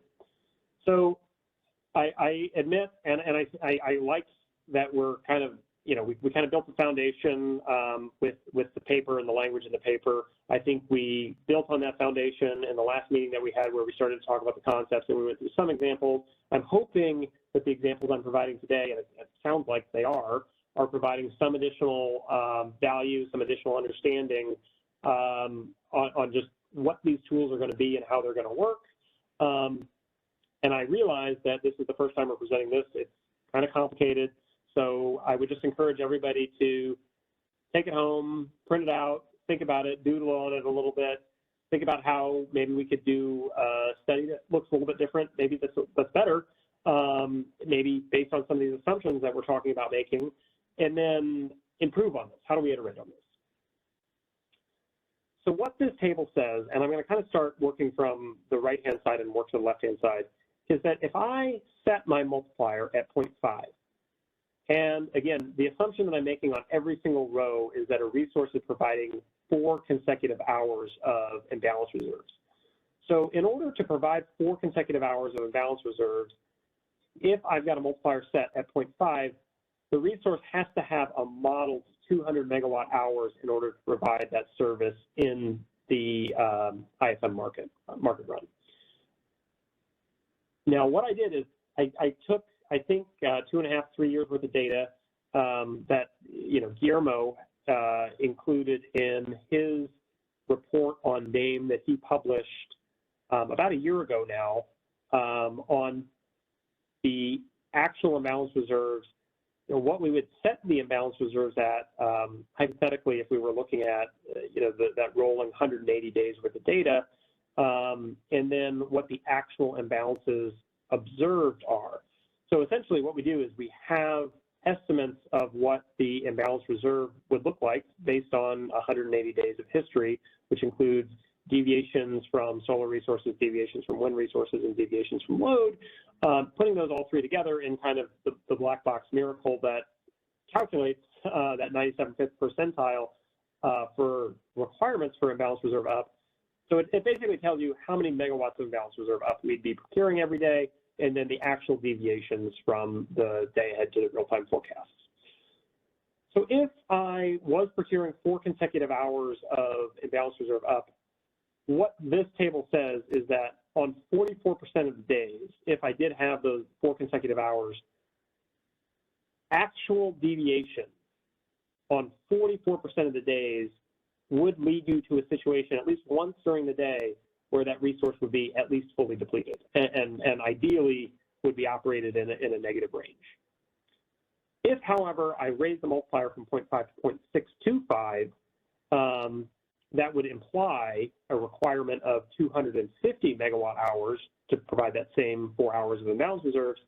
You look through the same set of data, and on 27% of the days, we're showing that a resource, at least at one point during the day, can't provide all of the energy that, based on deviations from the day-ahead forecasts, that we would anticipate it providing. You raise the multiplier to 0.75, you now have to carry 300 megawatt hours. In those scenarios, the resource is actually depleted 0.17% of days. And then if you raise the multiplier to 0.85, you're only depleted during 10% of days. And then if you raise the multiplier to 1.0, you're obviously depleted on 0 days because you're basically, assuming that all of the imbalance reserves are deliverable.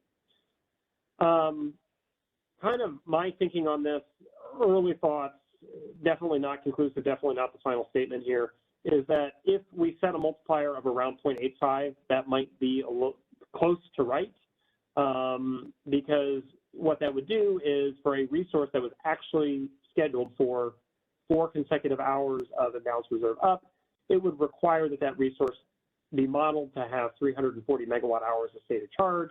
And, even with that level of state of charge, we'd still show that maybe about 1 in 10 days that resource is fully depleted at the end of that 4-hour period when it's providing imbalance reserves. And maybe that's enough because maybe, when the resource is fully depleted, maybe we wouldn't want to use, maybe that's right at the end of the 4-hour period, and maybe, we wouldn't really want to need it or use it for that much in addition on those 10% of days. So it'd be there for most of the days, most of the periods. Next slide, please. And, obviously, it's not lost on me. I'm talking about a value of 0.85, and in the paper we say something like 0.2. Frankly, I just don't think that the 0.2 multiplier is going to be adequate. We obviously still need to have the discussion, but I think that at least from a high level, from where we're at right now, this is probably some of the early thinking that we're going to put into actually creating that version 1.0 of whatever those multipliers are. Although we're probably not going to go all the way up to the full 0.85, we're probably going to want to be, a little bit lower than that, just to allow a little bit more flexibility for the storage resources. But that 0.85 is would be a first blush of what I would think would be a reasonable number or a good number to start at. We've talked about a lot of challenges. We talked about a lot of assumptions. The schedules for, one of the things we know for sure is that the schedules for the state of charge for storage resources today in the day-ahead market don't always match the state of charge in real time. It could potentially be deviations in energy schedules. It could potentially be deviations in, maybe it really is the case that we're using more energy and regulation on this particular day than we anticipated in our modeling. So the resource actually has less state of charge. Maybe there's not as many energy awards to discharge a resource when there could have been, and you end the day on a higher state of charge than you thought. all kinds of things could impact your actual state of charge in the real-time market. The other thing is the starting constraint or the starting condition for state of charge is an input into the day-ahead market. And that's a bid parameter by scheduling coordinators, which is submitted to the day-ahead market, which is done at 10 a.m. during the previous day. So at 10 a.m., you don't actually know what the charging and the discharging profile is going to be in the real-time market. And it may not even make sense. Well, probably, you could easily construct a scenario where it doesn't make sense for a storage resource scheduling coordinator to try to manage a resource to match or to get to a point where that starting parameter is. I think, a better and more realistic assumption is that prices aren't going to materialize always at the same level that you anticipate them in the day-ahead market, and those day-ahead bids could actually reflect your true costs of buying and selling energy. If those actual prices don't materialize in the real-time market and you're actually bidding those same representative costs, maybe you do get yourself into a situation where the resources discharge a little bit more, discharge a little bit less, and you're not quite in line with what you anticipated, many hours earlier prior to the start of the day-ahead market compared to what you're actually going into the real-time market with. And then, of course, things could deviate further from there. So lots to think about. I think lots of tough questions here, but these are important questions. And I think, like I said, I think there's a lot of iteration as we gain more experience with storage resources. These kind of questions and thoughts are going to be more important and probably more critical because we're going to have a lot more storage on the grid as well. I believe, can we just advance the next slide? I think this is my last one. Great. Okay. So thank you. Any questions? I don't see any questions in the chat or on the WebEx here. Are there any questions on the phone line? Yeah, let's go ahead and unmute Steve Keen. Oh, great. Steve Keen from Edison. I have a couple comments, I guess. I do like the analysis you're doing, and I think it's good that you're doing it.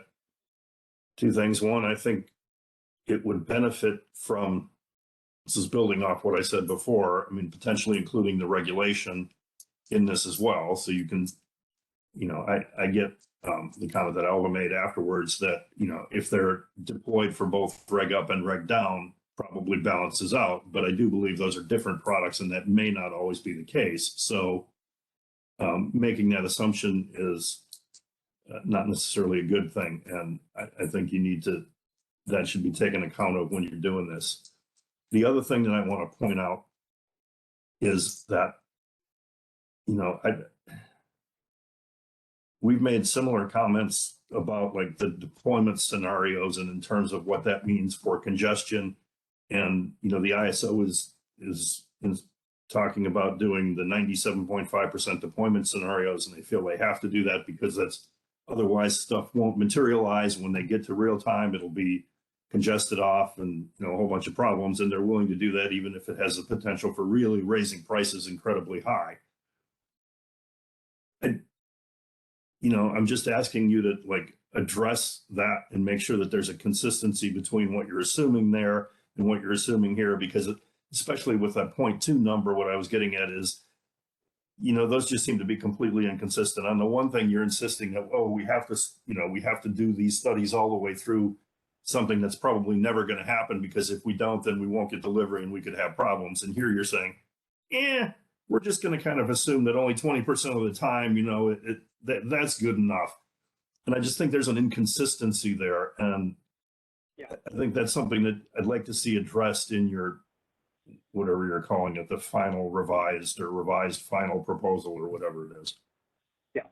And I agree with you. And I think, if we were showing that, we're really, if the data that Guillermo had provided really showed that, we're not tapping into the imbalance reserves very often, and when we do, storage resources would have more than enough state of charge, even with a 0.2 multiplier, to be able to cover that, I think I would be saying something a little bit different today. But I think what you're hearing me say, and I think what this analysis shows, is that I don't even think that our final proposal, revised final proposal, whatever it is going to say 0.2 is the number we want to even start with. I think we probably are going to revise this language. It almost certainly is going to be a higher number than 0.2. I think how much higher is still a question, but I think part of it's going to need to be informed by this, perhaps this analysis as a starting point, but maybe some even more in-depth analysis to kind of continue probing and asking these kind of questions. Yeah, I think that's good. The other thought that occurs to me is, as you set that number, one of the concerns that's been raised and that you've addressed somewhat by going from the 15-minute rampable to the 30-minute rampable is the amount of this that's available, the amount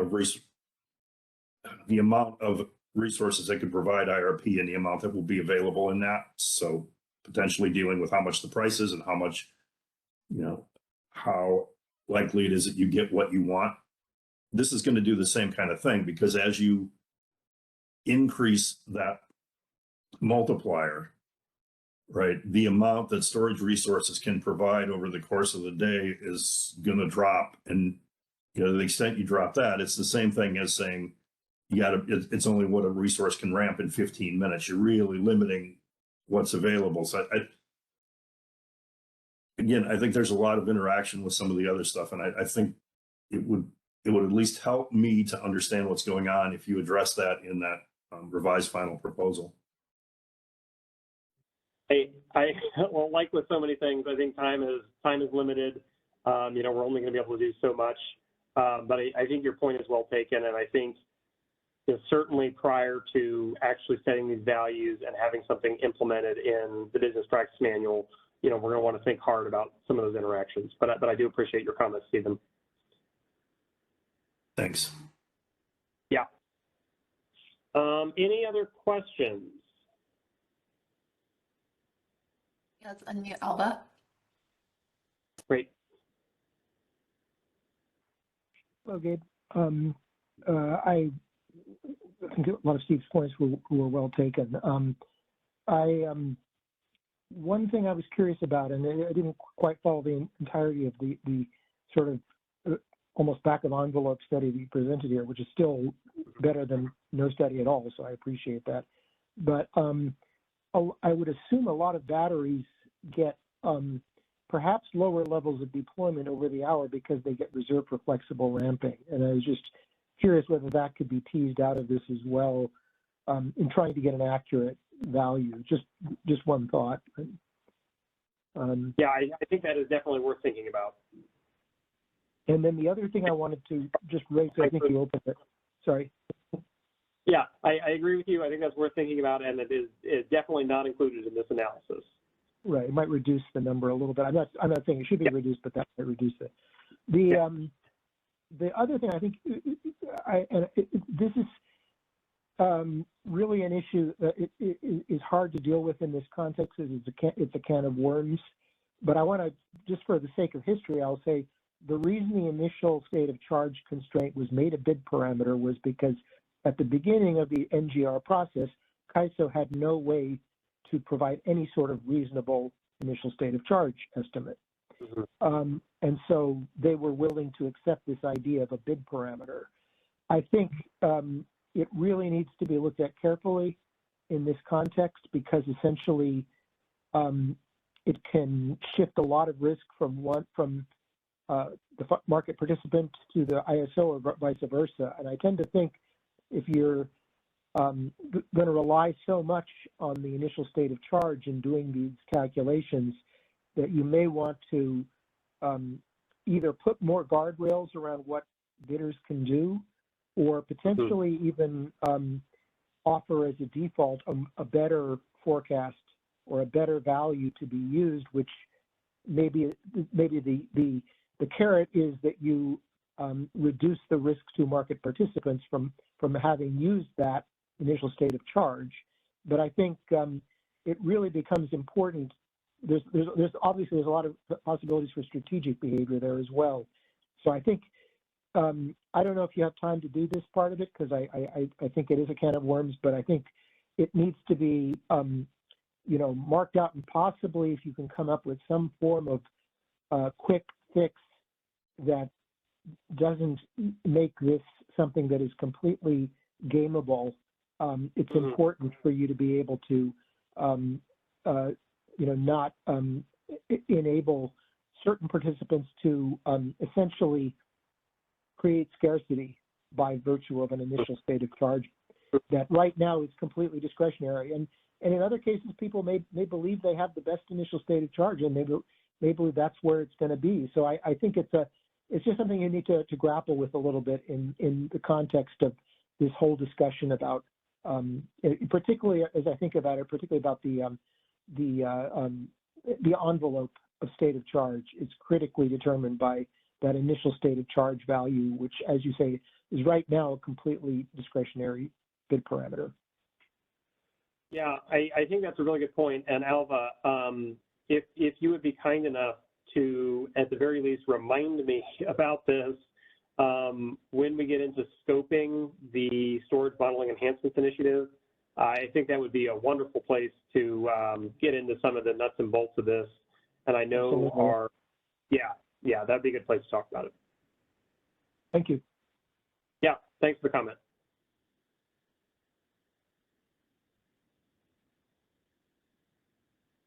All right, Drew?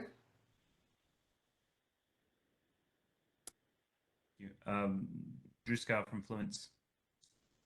I have two kind of core questions here. One, just to clarify, these products are aiming to be nodal, correct? The imbalanced reserve products? Yeah. I would let James Friedrich answer that question. Yeah, the answer is yes. Okay, great. So I just wanted to confirm that, because the next question then, so if the products are nodal and then the prices are nodal, and that's probably due to congestion, the desire to make these nodal, then wouldn't the multipliers you would want to use also need to be per node? We've gotten some feedback along those lines from this initiative and from the Energy Storage Enhancements Initiative.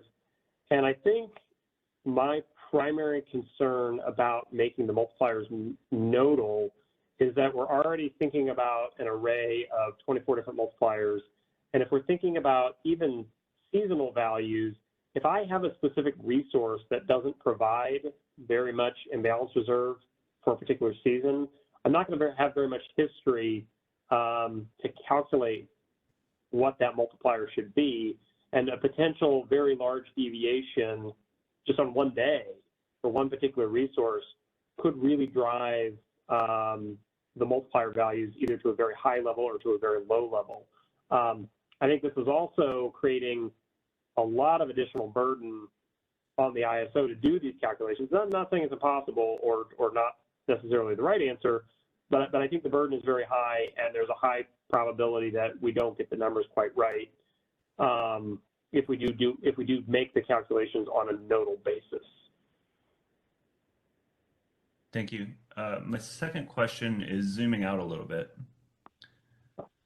So I don't know what the intention is for these products to be bid, if it's a single point kind of bid or if it's a curve. But I'll say that with things as they exist today, with, for example, regulation up and spin, and the state of charge management that's going on, it's possible for an asset to have a desirable position for a certain quantity of regulation up and a certain quantity of spin in the same interval. And there's no, when an asset has RA obligations, there's no way for them to express what that quantity is. And I think that gets exacerbated when you add in an additional uncertainty product here with additional state of charge management. Yeah. So I agree. I'd like a solution to that proposed somehow. Me too. That's if you could come up with a solution for that and put it in your comments, that would be great. No, I think you're right. I think the markets are getting more complicated. These solutions are getting more complicated. It's, you kind of listen to some of these presentations that our data and analytics group gives, and getting to kind of the root of, gee, why was I dispatched for this at this time? It's a harder and harder question to answer. And with the introduction of new products, it's gonna obfuscate things even more. Conditions that are emerging later on in the day could easily drive, market outcomes that are happening earlier in the day.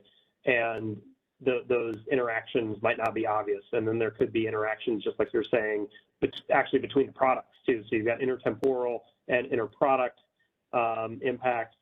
So yeah, things could be, things are getting more complicated, and they're going to be even more complicated with the introduction of new products. Kind of coming up with simple explanations is getting harder and harder. Frankly, I just think that part of it is the nature of the beast. As we do introduce these new products, this is what happens. But I agree with you. At some point, it may make sense to kind of take a step back, like you say, look at the bigger picture, and think about maybe if all these products are needed, and think about possible ways to simplify the market. Yeah, I guess for me it goes beyond just the answering of like why a certain thing happened, but actually predictability of what will happen. Because when you're trying to operate a storage asset and manage your state of charge across the day, you need that predictability and the uncertainty. We may not be able to get certainty 100% in the dispatch, but at least we could get certainty in the clearing logic, right? And that may happen through a bid curve for these products rather than a single point in value, or there may be other solutions. But predictability in awards, assuming that prices eventuate close to what you're forecasting, I think is really a pretty important piece of this. Mm-hmm. Yeah, no, I agree. Yep, totally agree. Thanks, Drew. I see Gary has a hand up. Kate, also from Fluence. Me and Drew should have coordinated, I guess. So I think I agree, one, with what Drew mentioned as far as like, I know it's not easy from an implementation standpoint, but it is easy from a thought standpoint of if we have a desire to allow you, participants to have some deviation between what type of AS they want to clear. I mean, a multi-step offer for AS allows them to have that flexibility, right? Of, okay, I'm fine offering it all in. I have an RA obligation. I'll offer in all of my ancillary services, and you can take that capacity and use it how you wish, but let me at least provide some steps in these ancillary service offers so that I can express my willingness of how much of each product. So I think that's one thing I agree with. And I think that's, again, I know from an algorithm standpoint, like when you're doing like performance as far as the clearing engine, everything, that's probably going to be a hit to the clearing engine. But as far as it's not that difficult of a implementation of let's just make some steps. The other question I have, and it's just a similar question to Drew. So the piece, I understand your answer on why you don't necessarily want to do a per resource deployment factor, but I mean, I understand what you're saying. I think, aren't we in the same spot though? I mean, your point was it could be inaccurate, right? But we also know that if you don't use one, it's also going to be inaccurate, right? So, and I have confidence that on a lot of resources, you could probably be fairly accurate. So I think just because it's hard, I don't think we should not try, right? And I think just saying that we're going to be inaccurate if we try to do it on a per resource basis, we know that we'll be, especially if it's nodal, right? We know it's going to be inaccurate if you do it on a combined basis, right? So if you just have a single deployment factor, and that deployment factor is based on all of the assets that have ever provided imbalance reserves, or however you calculate it, you know that's going to be inaccurate, right? And so back to Drew's point of how can we as market participants have a good understanding of when we offer into this market, how we're going to clear. when we're using a single deployment factor, I think that while gives some certainty into the day-ahead formulation, it doesn't do a lot to help what's actually going to happen in real time. And the more we're off in real time, the more you guys are going to be off in real time, right? So that's, I think, I understand the desire to not want to have a single deploy or a multi-asset deployment factor, but I think that should be the goal, right? Is because that's how we ensure how accurate we can be, right? The whole point of most of these enhancements is we have some concerns. We're relying on storage a whole lot, and we want to make sure that come into real time that we have that asset capability there. Well, a single deployment factor for all of those assets is definitely not going to be accurate on a per asset basis, right? So that is going to lead to some of those assets having an inaccurate state of charge. Now, granted, it's a completely valid point of like, look, this is going to change day to day. So I understand that, you know, overall, what is the definition of accuracy? But I do think that that is what we should shoot for, if at all possible. I mean, I have some doubts about whether or not it's going to be possible. I mean, yeah. So I'll leave it at that. But and the other thing, well, yeah, you know, we could potentially talk about the ancillary service bidding requirements in storage modeling enhancements. Although I think what we might end up doing is sort of thinking about strategies how you might get you know, awards for you know what you can do with the bids today to get awards for potentially imbalanced reserve or regulation or whatever you might want at values that are less than full capacity. But I don't know that we'd be willing to entertain kind of heavier lifts on full design overhauls on how the ancillary service clearing engine works. So I don't think we're going to be able, you know, we may not be able to make that kind of a commitment. Do you think? Can I know I don't want to take everybody's time, but is it more likely something like you meet your RA obligation if you offer in total in ancillary services your full capacity? So we could split that in, you know, let's say Upward Products, it's a 200 megawatt asset. We offered 100 megawatts in reg up, 50 megawatts in spin, and 50 megawatts in imbalance reserves. That's technically offering the full capability of the asset into the ancillary services market, but it does allow us some control over what portions of our asset are offered into those markets. So your first solution may have been complicated. I think your second solution may be even more complicated because now you're getting into the realm of resource adequacy and must offer obligations, and those things get really thorny. So I'm, you know, if I was, you know, uncertain about wading into the water on the first potential solution, I feel like I'm even more concerned about the second solution. I think there are things, I think there are, maybe there's some things we could do. As you just mentioned, you know, there may be a couple different avenues we could tackle this from.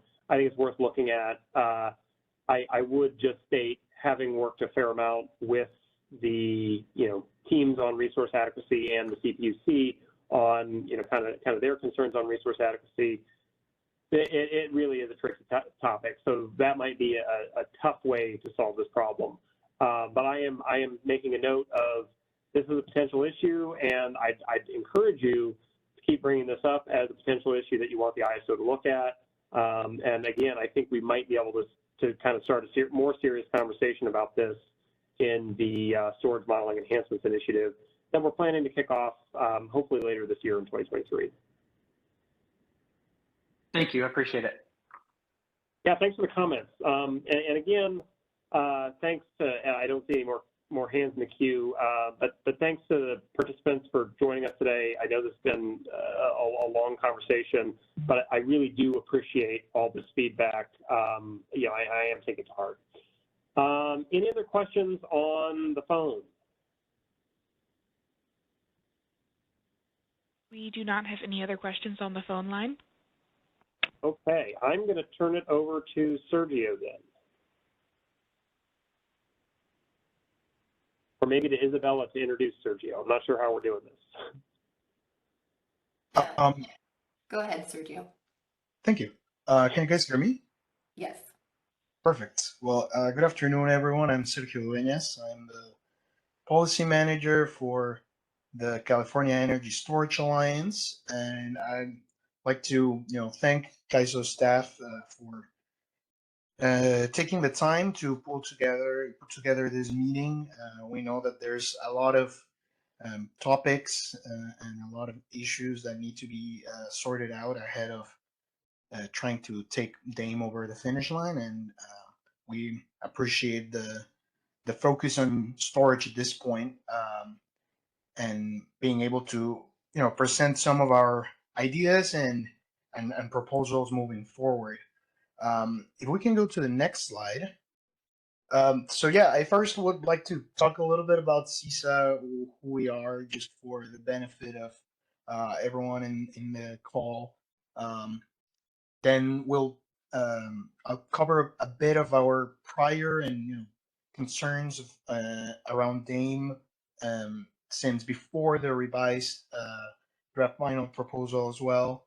A bit of our take or perspective on the envelope equations as explained by Gabe right now. And I must say that some of the clarification in that presentation definitely informs our thought and will shape a bit of our thoughts and our comments. So I appreciate that. Then it will be we'll sort of move over to our proposal that we had submitted previously on comments to this initiative, and then I think I'd like to sort of try and close out with some issues related to Dame and resource adequacy. So if we can move forward, the California Energy Storage Alliance's mission is to make energy storage a mainstream resource to advance a more affordable, efficient, reliable, safe, and sustainable electric power for all Californians.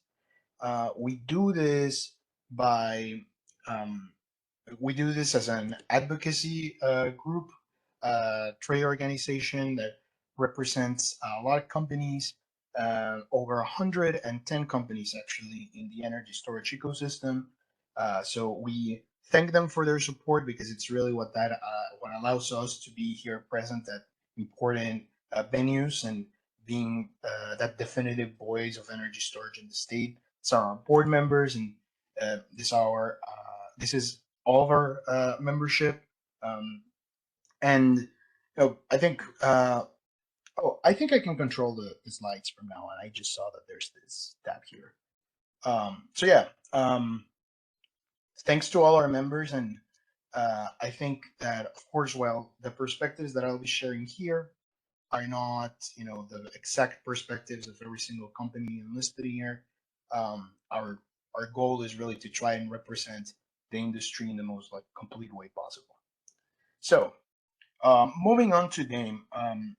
Previously in the Dame initiative, I think the key elements that are very clear that CISA wanted to get addressed as we move towards a draft revised final proposal was a bit of a tension given the introduction of imbalance reserves and the CAISO's decision in prior revisions to not develop a specific means to estimate the potential impacts of imbalance reserves on the storage's state of charge.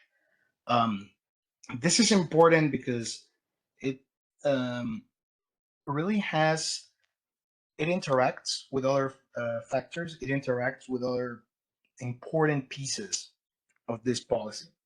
First, resource adequacy resources will have a must offer obligation for IR.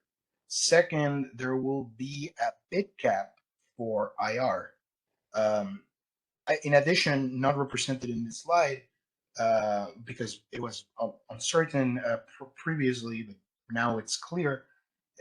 The IR product would be a nodally designed product that would be subject to market power mitigation. So on top of the bid cap, there is also the potential for mitigation.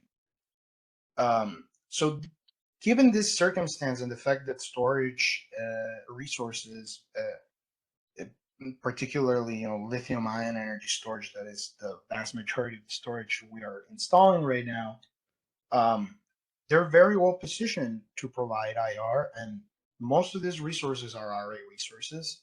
So it is very likely that they will be fulfilling a significant amount of these requirements, these imbalance reserve requirements.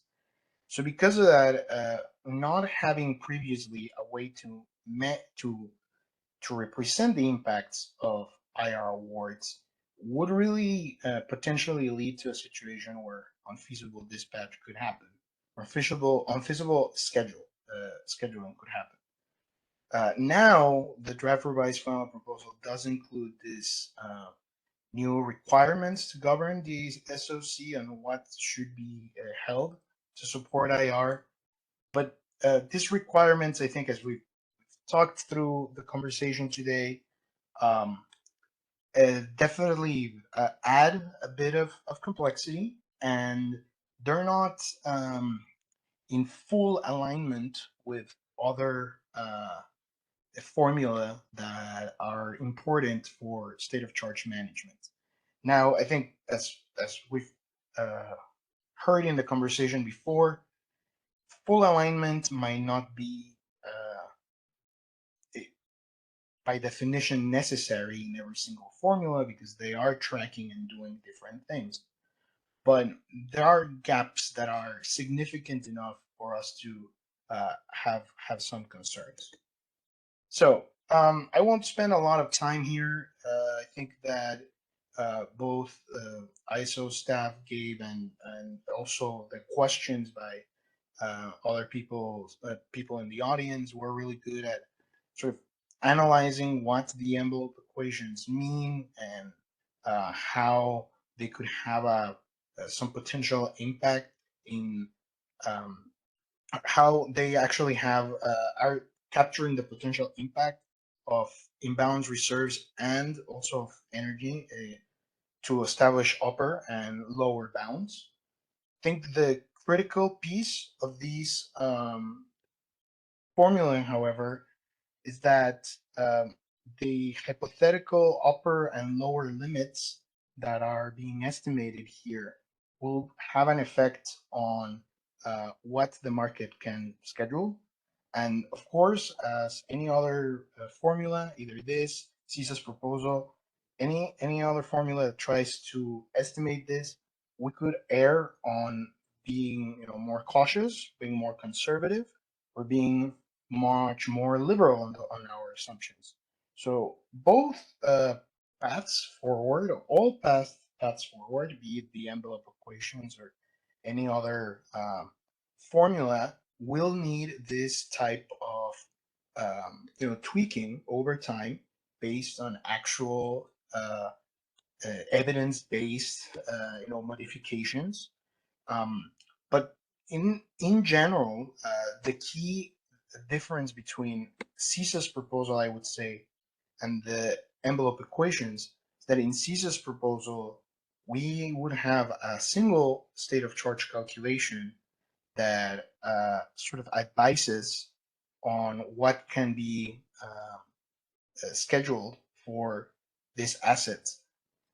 Or under this proposal, we not only have a single, like point estimate state of charge calculation, but we also have this upper and lower limits that when these three formulas are not in alignment, we might actually further inefficiencies of how they work together.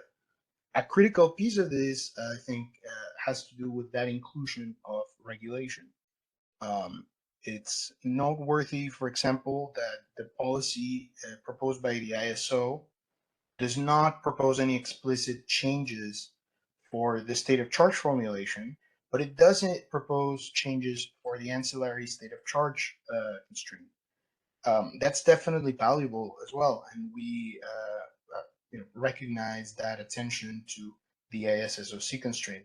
However, there also it captures the effects of imbalance reserves, but not the effects of regulation as well.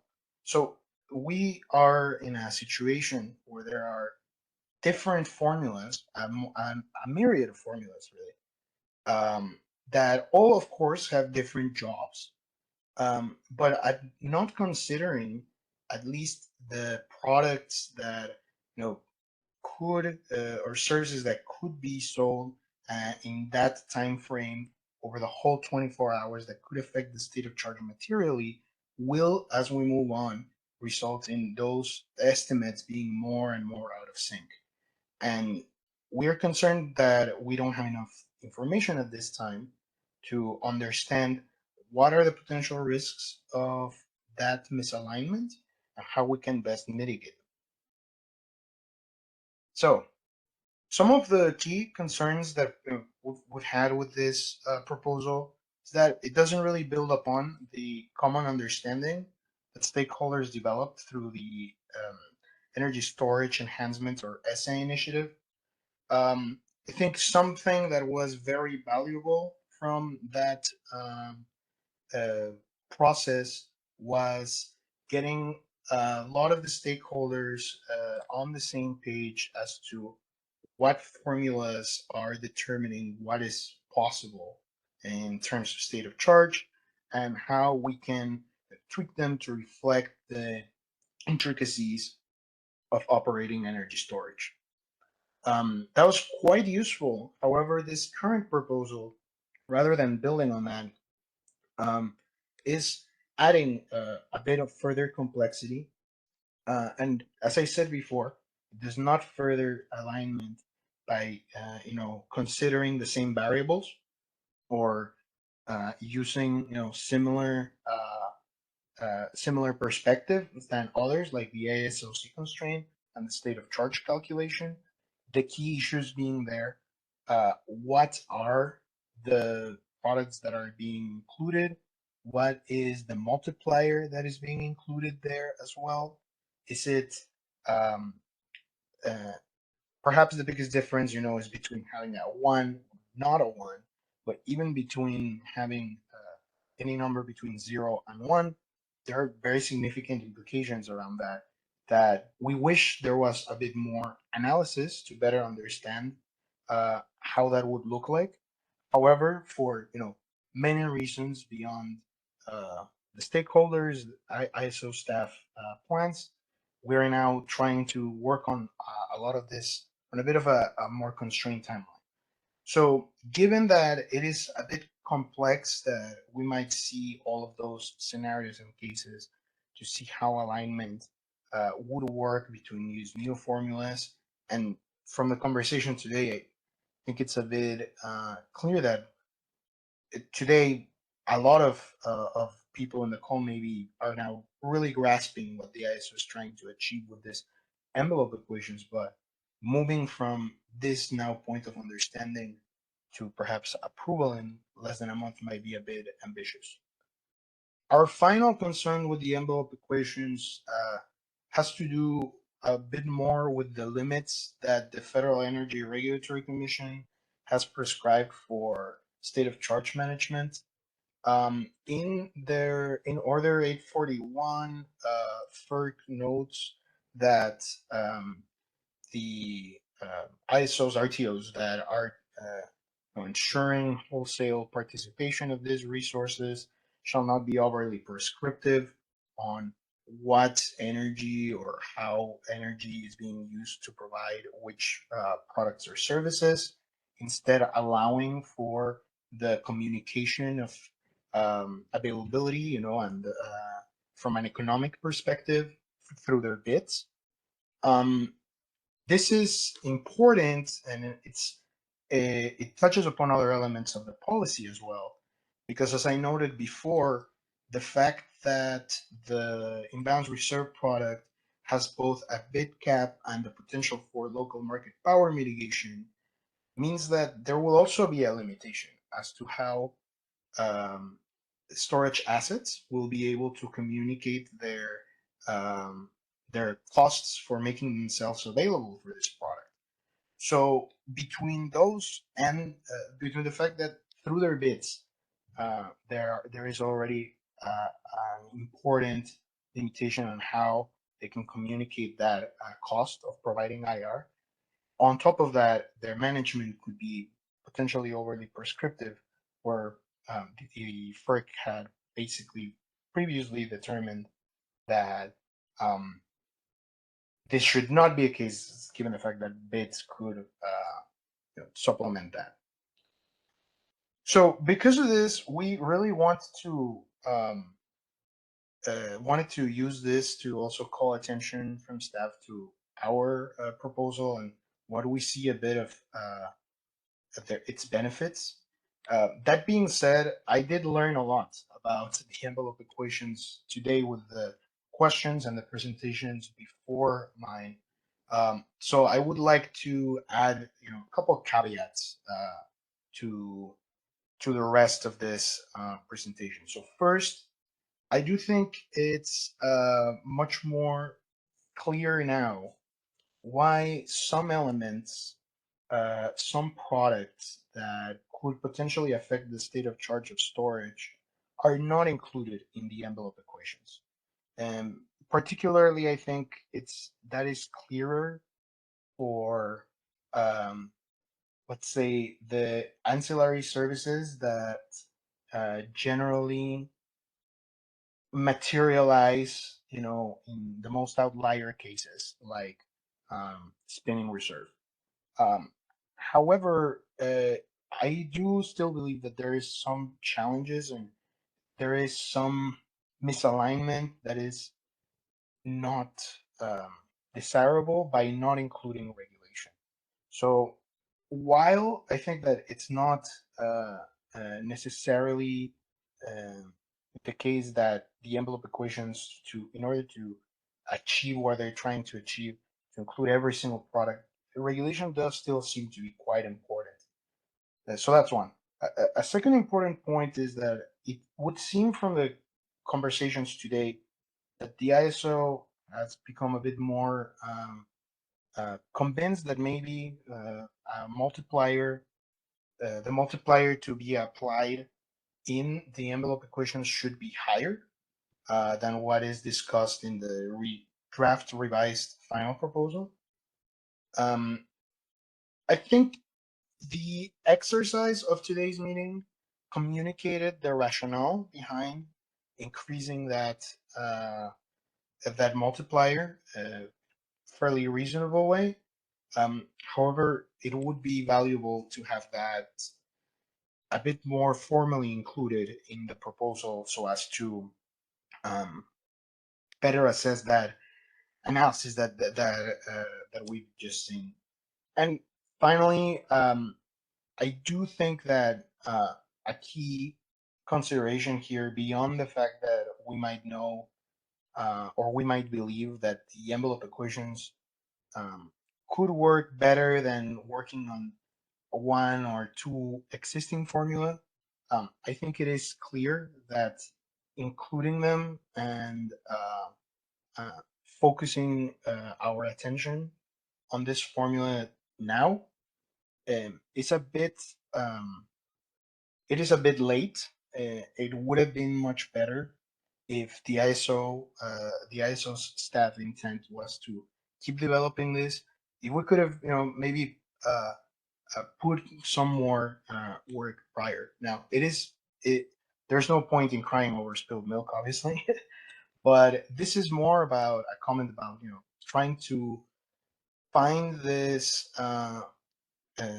topics that are a bit more technical, that are a bit more difficult and specific to perhaps a type of technologies or resources, trying to give them their necessary development and discussion time.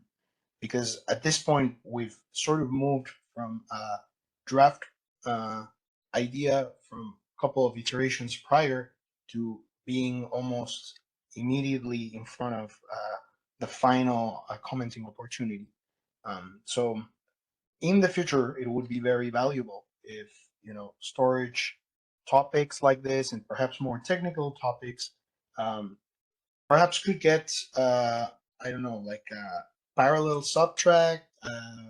Maybe we can do a smaller working group. I am very open to brainstorming ideas on this later on.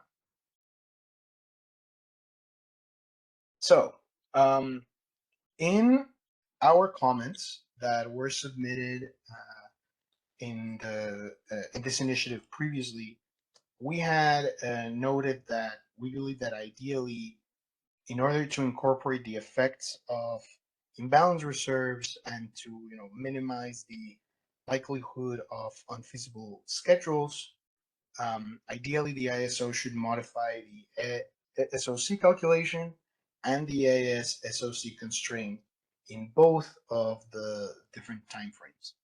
We note in our comments, and we're still of the position that it is very complex to pursue the modifications to all of this formula in the timeline of this initiative. So because of that, what we had put forth was what we're calling like the minima or proposal. And the idea would be to basically just focus on the day-ahead state of charge calculation. To that calculation, that today, as you can see here, today this calculation is exclusively focusing on the impact of energy. That is that variable P. Under the Energy Storage Enhancements Initiative, this has been expanded to include regulation, which is reflected here, and we are also expanding it further to include imbalance reserves. Now, importantly, as you might tell, every single one of these factors has a multiplier mu, and they are all for resource I in interval t. This does not mean that all of the multipliers eventually will be the same given mu, or that they will all be immediately resource specific given the subscript I. But we do think that that is that should be part of the end goal. So as you can see here, initially this formula would equate the multipliers used for imbalance and regulation up and imbalance reserves and regulation down. We do know that, as it was presented before and noted before, that this might be not a bit of a simplification, and also not particularly reflective of the differences between imbalance reserves and regulation. However, this is much more of like an initial assumption, and it would allow and set the incentives for both the ISO and industry to update this as more data is available. Because a key concern is that if we set a value that is not evidence-based, it could erode any incentives to correct that value, despite the fact that it might not be as accurate as we might want. The second point, as I said before, is this formula does include all multipliers as resource specific. That might not be attainable immediately, but we'd like to see a commitment so that that is part of the end goal as more data is being analyzed, and we can use it further to develop policy. We also, in our comments, which these were provided before the posting of, before the idea that we would have this meeting, we also wanted to consider more significant modifications to the AES SOC constraint. I think from the latest information, the inclusion of imbalance reserves is valuable. However, of course, the inclusion of regulation, as I said before, is still necessary. This is partially addressed, but we still will need more conversations, and it is very important for industry that this is addressed, in the ASSOC venue, perhaps, that will come up soon, even though that is not exactly the situation or topic that initiative was trying to deal with. And finally, and of course, I think this would be a bit more complex now with the timing of the initiative, even a commitment to testing different implementation scenarios and see what would be the potential inefficiencies and unfeasibilities that result from having misalignment in the multipliers that estimate the probability of, different requirements different requirements manifesting, particularly for regulation and imbalance reserves in the SOC calculations and the ASSOC constraint. This is a concern that we have with our own proposal, and I believe that the inclusion of the envelope equations would only exacerbate that concern, since today we have two sets formulas that we need to keep in mind and keep aligned. Now we would have more, and also those will limit awards, despite the fact that there might be, for example, state of charge left there. So that's why finding a solution that is not overly conservative, that results in inefficiencies or infeasibilities, given all of this myriad of formulas, is quite important. We have a couple of other slides on other topics, but I'll pause here since this is sort of the quid of our perspective from the envelope equations. So maybe if there's any questions or thoughts.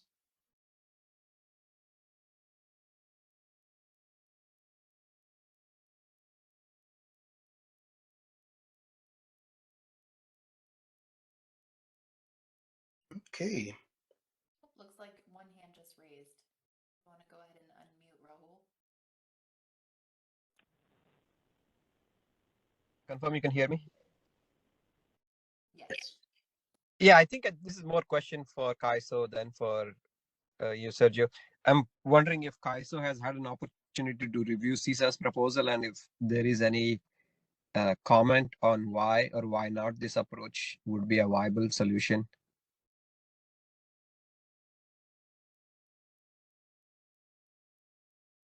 Yeah, Rahul. I think it gets back a little bit to some of the conversation that we had around how these two products are different. And, one of the things that you can see in this equation that's on the screen right now is that you've got an imbalance reserve up term and an imbalance reserve down term, for the same time period, going into the calculation for stated charge. And I think, one of the things that we're concerned about is if in a particular hour, or in this case, a specific resource and a specific multiplier, you could, if those mu values are similar, you've got this potential of saying, okay, I'm going to give you a 100 megawatt award for imbalance reserve up and a 100 megawatt award for imbalance reserve down, and it isn't clear that the outcome, the actual realization of what's going to happen is much more likely to be that the ISO, if there's deviations from the forecast. So like if the forecast is relatively good, maybe there aren't really concerns on that particular day. But if there's a particular day where the forecasts aren't good and you've got that award, you're going to find yourself in a situation where either your actual stated charge is going to deviate a lot, either in the up, it's going to either be way too high or way too low for that one particular hour, real time versus what you thought would happen a day ahead. And then in the next successive hour, there's correlation between those forecast deviations. If you're off in one particular direction in hour ending one, it's likely that you're going to be off in the same direction in hour ending 2.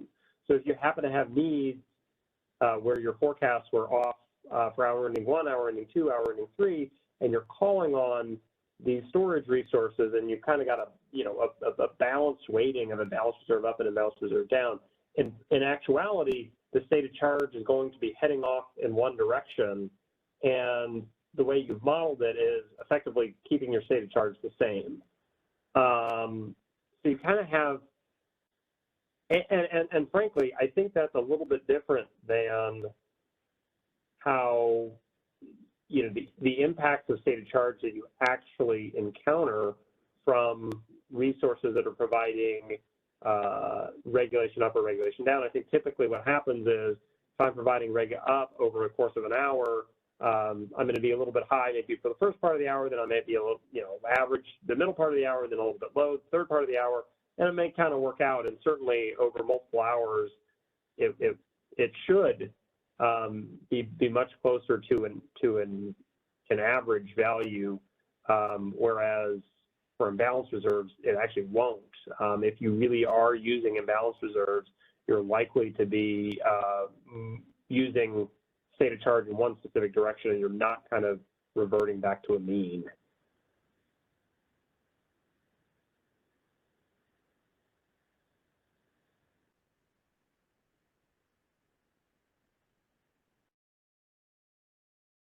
Does that help at all?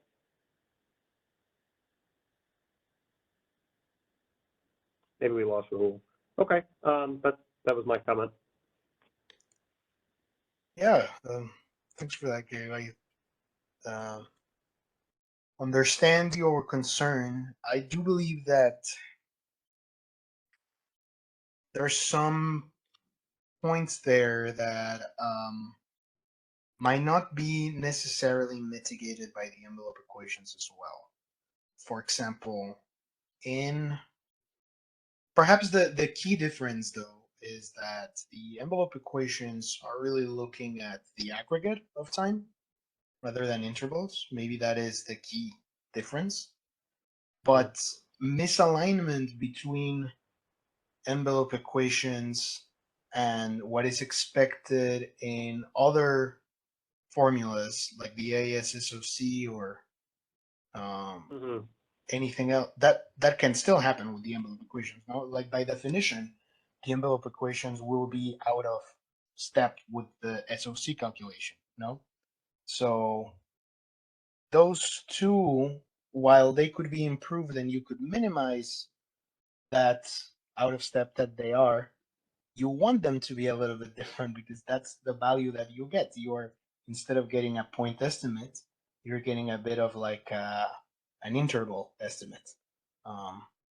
So yeah, I think there are differences in the design, perhaps the key one being this is looking at everything in a like hour basis rather than in the aggregate of the hours. And that could be achieved perhaps as well without having to have a hypothetical upper and lower bound. Those are a bit different. My perspective on that comment. Yeah, Go ahead. I don't think we need to hash all this again, but I do think that what we're trying to put forward with the envelope equations is really achieving a different goal than the state of charge equation. So yeah, I do think that we want to model, we want to be able to model state of charge as closely as we can with what we think is going to happen to state of charge in the real-time market when we're running the day-ahead market. What we've been presenting as the primary driver for using the envelope equations is to, effectively, and not to put too fine a point on it, but effectively limit how much a storage resource can be awarded for imbalanced reserves.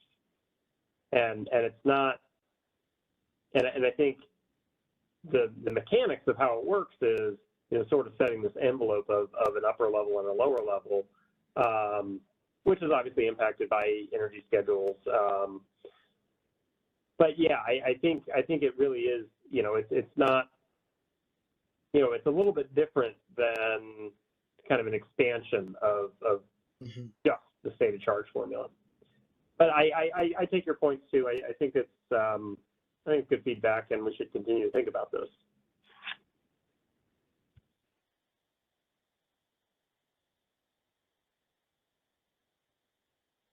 Yeah, I don't see any other questions right now. Oh, yeah, 3 hands now. Yeah, let's go ahead and unmute Jacob Wong. JK Wong from PG&E, can you hear me? Yeah. Hi, actually been thinking about, for the, as you see are presenting here, and when you discuss with Gabe, this very, very good discussion, and really appreciate it. I actually have a quick question on this. So, like in the SOC, previously we only have the ancillary service awards, originally, but not considering any of the imbalance reserve awards. And later on, the imbalance rewards were added there. And then the second step is CAISO having a SOC envelope, which only consider the imbalance reserve awards. I do think those two have a redundancy there, but I want to clarify and try to understand the rationale that when we do the SOC update, if we consider the ancillary service awards and the imbalance reserve awards at the same time, we're kind of assuming that they are both likely to be realized, right? And for the envelope is to set an upper bound or lower bound there. It's not in their schedule. Am I right? Yeah, that is my understanding as well. And I welcome ISO to confirm. Yeah, I think that's right. I think that's right. Okay, and then so if without let's assume that taking off the envelope equation and we just have the SOC itself should be sufficient to assure the dispatch feasibility. But the problem with that is we may not have an accurate SOC when it carries over to real time. Is that what you think? Like CAISO confirmed that's the right way of thinking? Okay. I think that's exactly correct. Yes. Okay, so the main concern is about when these things carry to real time. Okay, so if we take one step back and think about this again, I guess, what about we only updated SOC with the ancillary service and energy, but put away the imbalance reserve and only include imbalance reserve in the envelope equation? Would that work? I think I may not have followed you the entire way, but I think what you're suggesting is more or less along the lines of what we're proposing, and I think what you're saying is right. We would account for, I think the idea would be that the stated charge that we're modeling in the day-ahead market would account for impacts from awards for regulation up and regulation down. I think the second thing, and I think you said this, is that the envelope equations are a primary tool that we would be using to hopefully limit imbalance reserves so that we don't get so many imbalance reserves that they're infeasible or undeliverable in the real-time market. And I think that maybe I might be off the track here, but I think the question was, is this sufficient? And I think we believe that, with the caveat being that this is a relatively new technology and we're still, exploring actual impacts, and we want to have experience operationally of storage resources providing these things.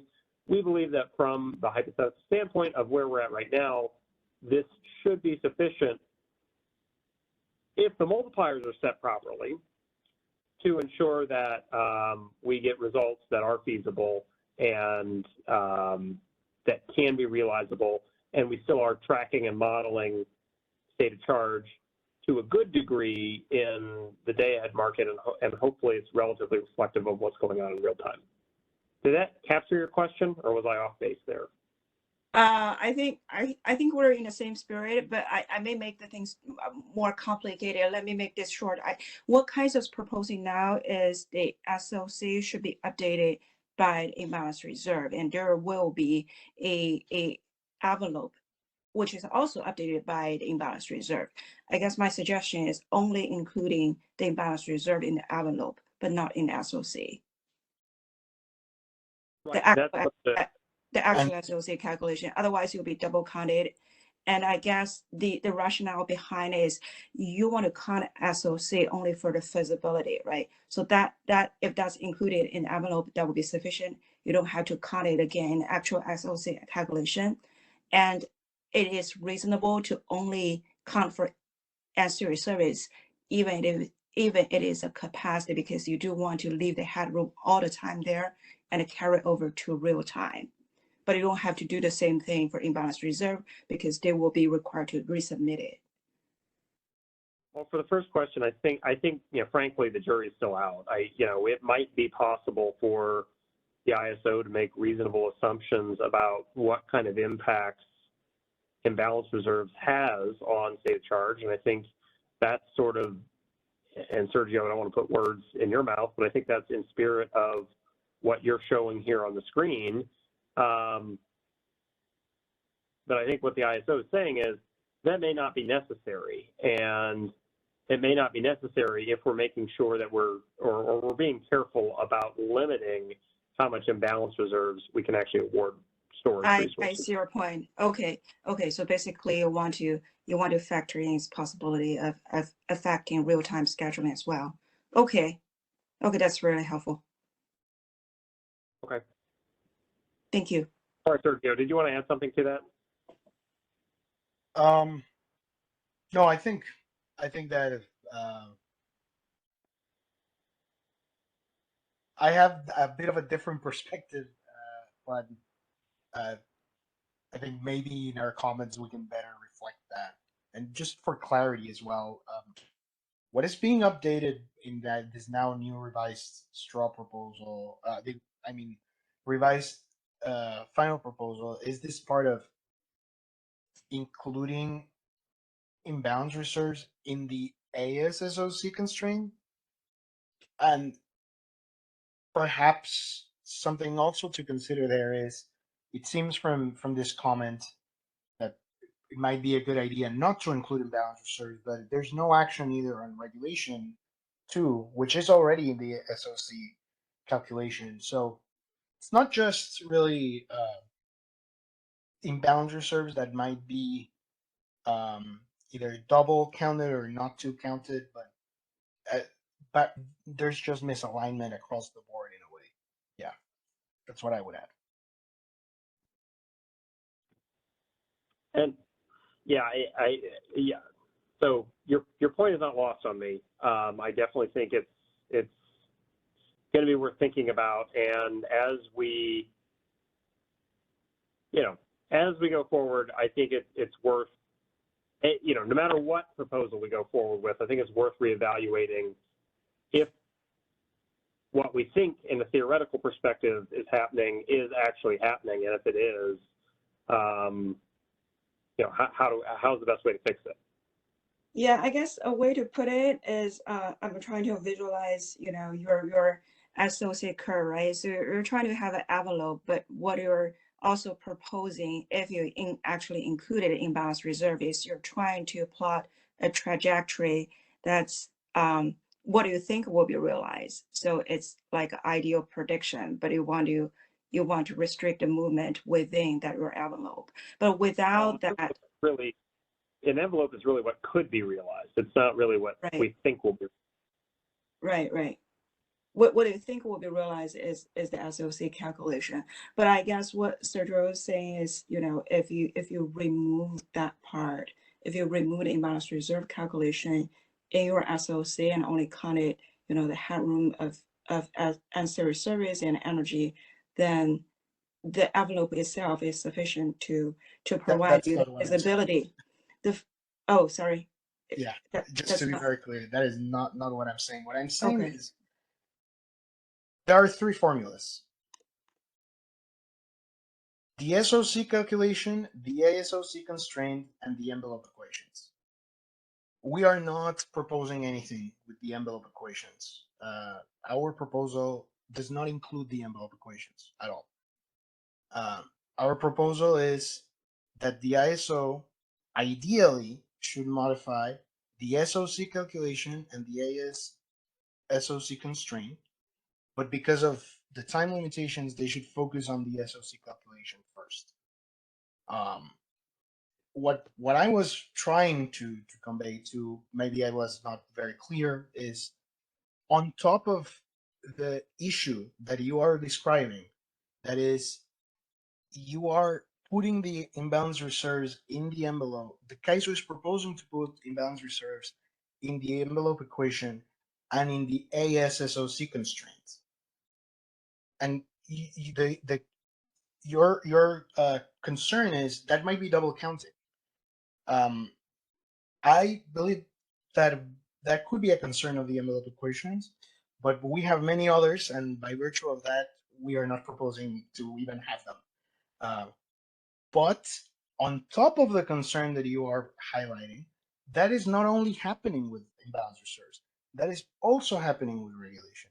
We already have formulas with the other two sets that I talked about, not the envelope equations, the things that are already in the market, that are either just counting it on one side at a multiplier of 1, which is what the ASSOC constraint is doing, or counting it at a different multiplier in the SOC calculation, which is what we did in the Energy Storage Enhancements Initiative. So even without the envelope equations, we are already in a situation of misalignment. If we add the envelope equations, then we have also the issue that you just described and others. That is why we're not saying that those might be sufficient. Is that a bit more clear?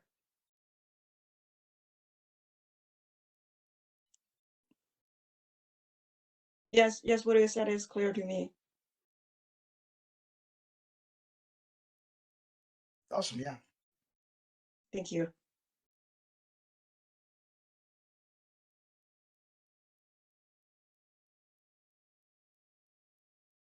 I think we have a few more questions in the queue. Operator, could you open up the lines? Or the next line, I guess.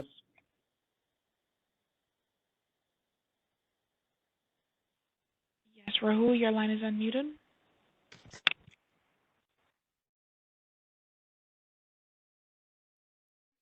Hi, I'm sorry. It was from the last question. I'm good. Thank you.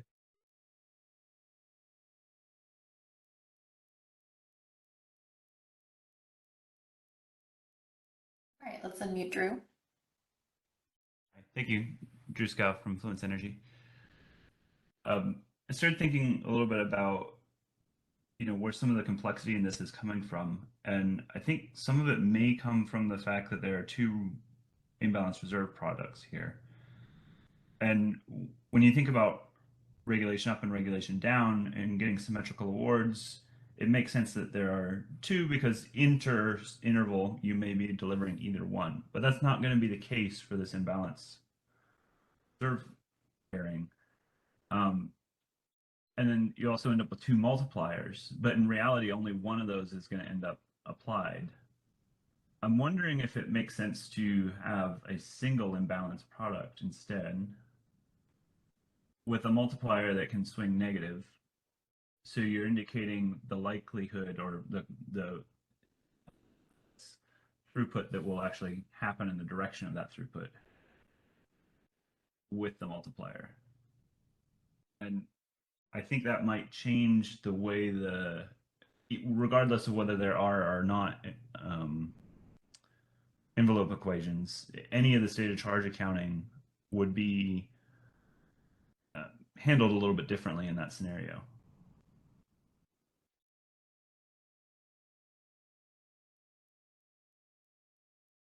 It might make the proposal here that Sergio is doing a little simpler. Yeah. I mean, I defer to the ISO to comment on whether that is something feasible given the stage of the initiative. I will say, however, that I think that that also could be in line with some other stakeholders. Stakeholders is like proposals to consider elimination of some of the products, and perhaps we could represent them then in a different way. Speaking specifically about the downward products for IR and RC. On the other hand, it could also just be perhaps an idea of just reframing the argument here of the formula. Although I do think that the key limitation might be more the timeline of the initiative, perhaps, but I'll defer to that to the ISO. You know, I think we want to try to come up, you know, I think we definitely want to use this time to think about the problem. I think we want to think about alternative solutions, which, you know, I see, Sergio, I know you and I have had offline discussions about this and kind of other versions of this or potential versions of this. And I think in understanding the problem and understanding the solution set, I think we do want to seriously consider what alternatives are out there so that hopefully we can go forward with, you know, what we and hopefully stakeholders feel like is the best possible solution. And I think we know two things. We know that, one, any solution, most likely any solution we implement is probably not going to be perfect. So, you know, I think there is some ability to iterate on whatever we implement, and I think we know this going into it. So maybe understanding that our solution isn't going to be perfect is a good idea. And then two, there's always the question of, gee, is it even feasible to develop? And if we have an idea and everybody is coalesced around it and this is the greatest idea ever, and we take it back to our development team and they say, gee, it's just not compatible with our software, then obviously it's not going to be something we can develop and implement.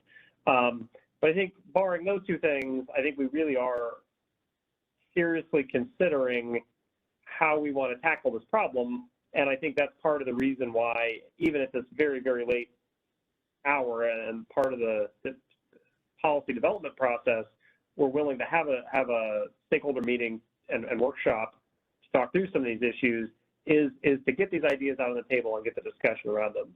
So, yeah, I'm you know, furiously taking notes here. I've got a few pages, but I do appreciate, you know, the comments, the feedbacks, and the dialogue that we're having here. I think it's really important. And I think James Friedrich has something he'd like to add on this topic too.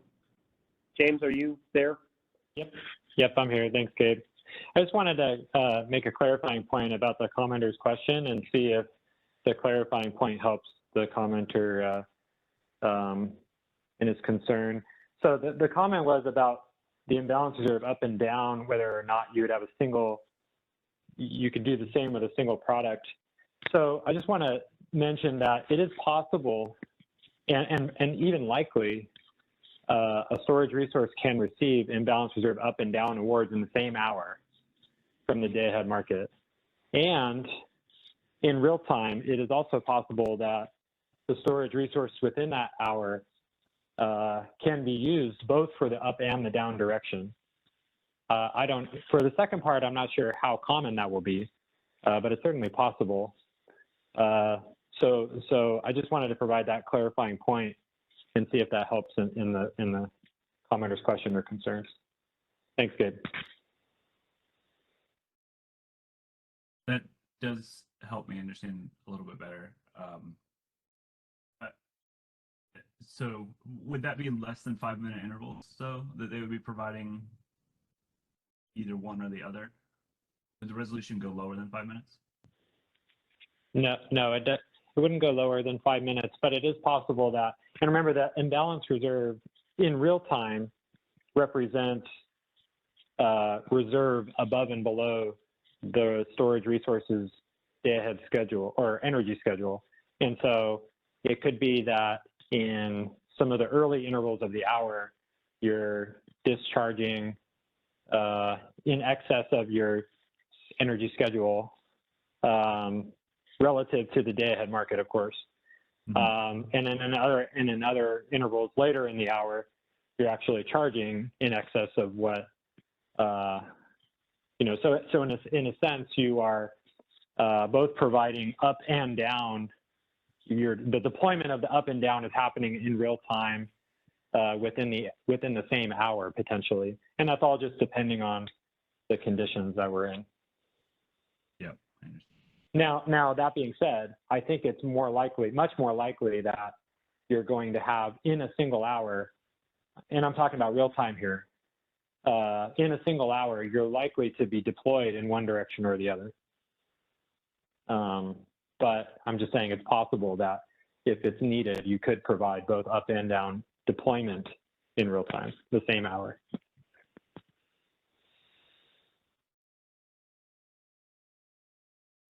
still wonder if some of the complexity here might be removed by merging them into a single product that can cover the range both up and down. I don't know that that's necessarily the case, but especially if you think in practice that it is unlikely to be different within an hour. I think it's a little bit challenging because what you need to do is, what you actually are doing is requiring bids in the market.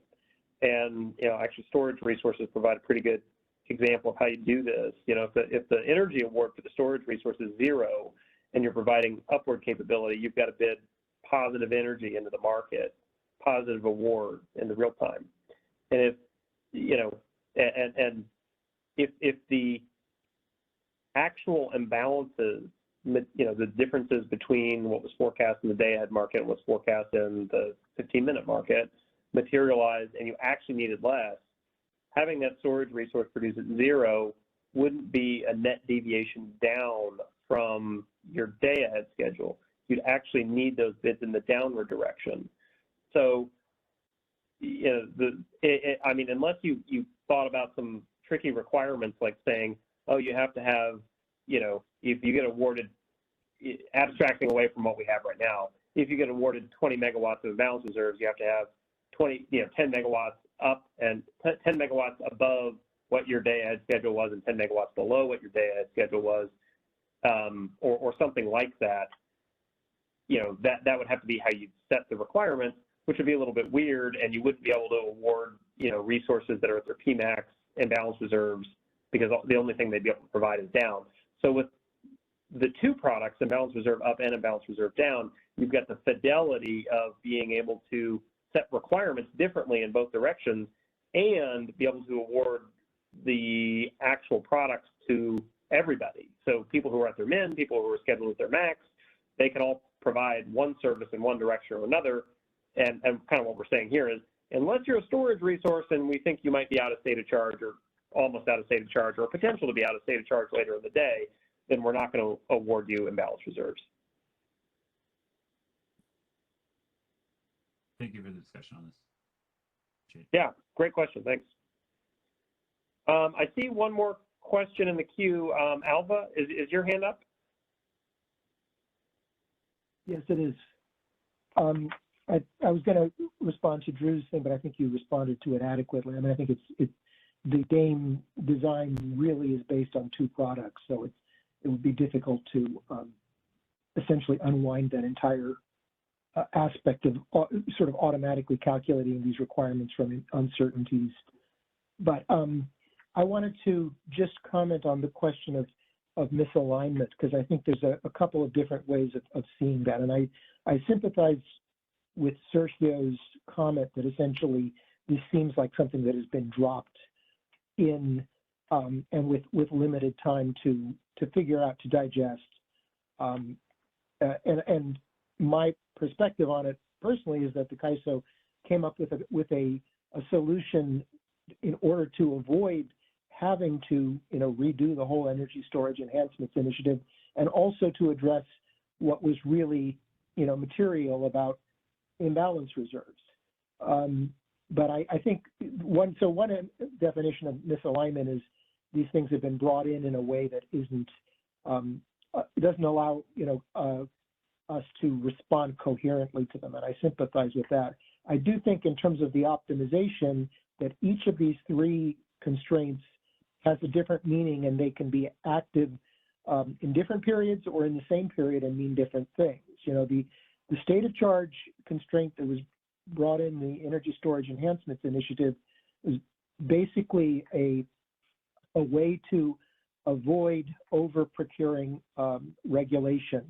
And it's related to the new bidding requirements, but it's also essentially a way for the CAISO to hedge against procuring too much regulation and finding itself in these particular situations where the state of charge of a battery hits the maximum or minimum, and the CAISO really is still very helpless in those situations to deal with that in the market. It's a very dangerous situation, and I've come to believe, after having seen it and heard the CAISO's presentations on it. I think it required a solution specifically to address that issue. The ancillary service state of charge constraint is essentially just a constraint which is supporting, in a sense, tariff requirements. It's saying when the CAISO looks at whether you're available for the next hour, does the battery have enough energy to support a particular award? And the award can be reduced, and then the requirement is less. But in order to support a full 170 megawatts of regulation, there's a requirement as to how much state of charge you have to support that. And it could be an hour, or it could be half an hour, but it's a defined requirement.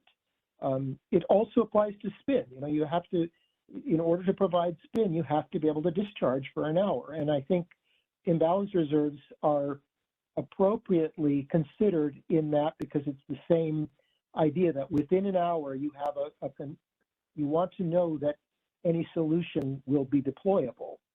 And then finally, the envelope constraints are intended to represent the effects of deployment of imbalance reserves over multiple hours, which are different from any of these other services that we've got now, because it is, it's a product, like I said before, it's a product that's meant to be there for the operators. And if they can't depend on it being there the entire day, then they're going to make adjustments, in later parts of the day, because of the fact that they think that they're going to run out. So I think the purposes of these are all different. They all apply simultaneously in the optimization, and they lead to a solution that satisfies all three of those constraints. So in that sense, I think of them as being properly aligned. I just wanted to make that comment. Once again, it might be better put than the way I put it. So I appreciate that.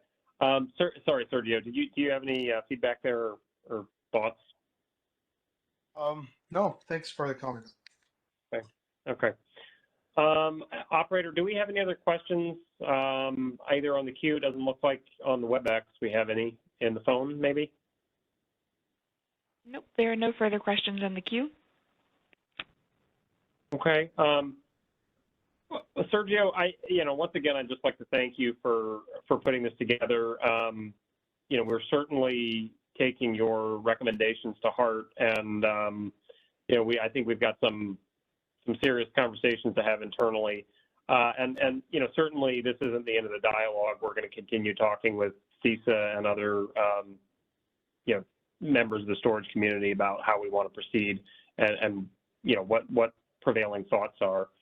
Do you have any closing remarks or anything else you wanted to add before we wrap up for today? Yeah, I have two more slides. Excellent. So I think the final topic that we wanted to touch on in our presentation has to do with the ISO's proposal to introduce this 3-year opt-in transitional RA true-up mechanism. This was covered in a prior presentation, and it would essentially allow for the CAISO to compensate the LSC for opt-in RA capacity at the IR capacity price or the RC capacity price, while also compensating the resource for the same overlapping RA capacity. And the ISO will compensate the RA resource for any overlapping RA capacity that has not elected the opt-in and for non-RA capacity procured for imbalance reserves or reliability capacity. So I think that we think that this proposal is closely linked to the situation of RA and the perspective of some parties and stakeholders and what constitutes RA today and what is the role of these new products within the RA framework. We wanted to just very clearly state that we believe that the ISO should remove all features of the imbalance reserve products that are intended to account for the idea that this product will either cause a double payment on their existing RA contracts, that this product is somehow already part of RA, or that this product is somehow a successor to RA. Imbalance reserves is a very different product from our perspective than what RA encompasses today. Reliability capacity is distinct from this conversation. We're really focusing on on IR here, and it is very disheartening at times in a way to see this different shapes of this idea or this notion come back as we've progressed through the initiative. A key concern that we have too with this proposal is that it talks about a transitional opt-in period, but it doesn't really shed a lot of light into what's the end state of this transition. And it seems that it indicates, it's indicating that in the end game, all of the RC and IR would be folded into RA in a way without being explicit. That clarification would be valuable when we are talking about a transitional mechanism. What is the end state is quite important. But overall, we're still quite opposed to the inclusion of language that would reflect that IR is RA, part of RA, a double payment of RA, or a successor of RA, and would love to further the conversation if other parties, other stakeholders feel similarly, or if the ISO has a different perspective. I do apologize. I believe I was scheduled to speak a little bit earlier, and I cannot. I have to hop a bit soon, so it would be useful if there's any comments or questions in this part. If we could be a little bit more agile. Yeah. I actually don't have anything to add, but I do appreciate the comments. Are there any questions for Sergio?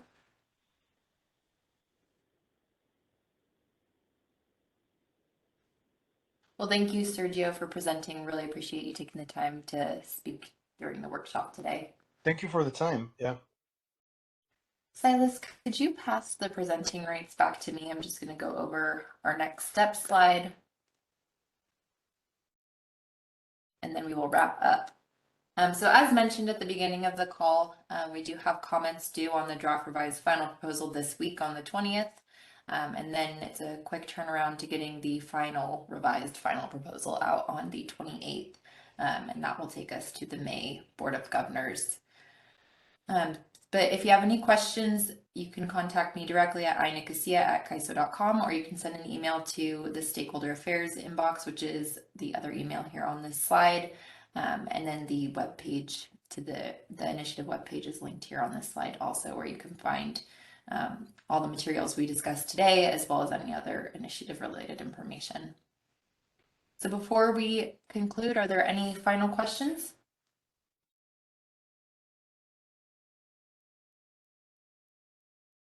All right. Well, thank you all for joining us, and have a great rest of your evening.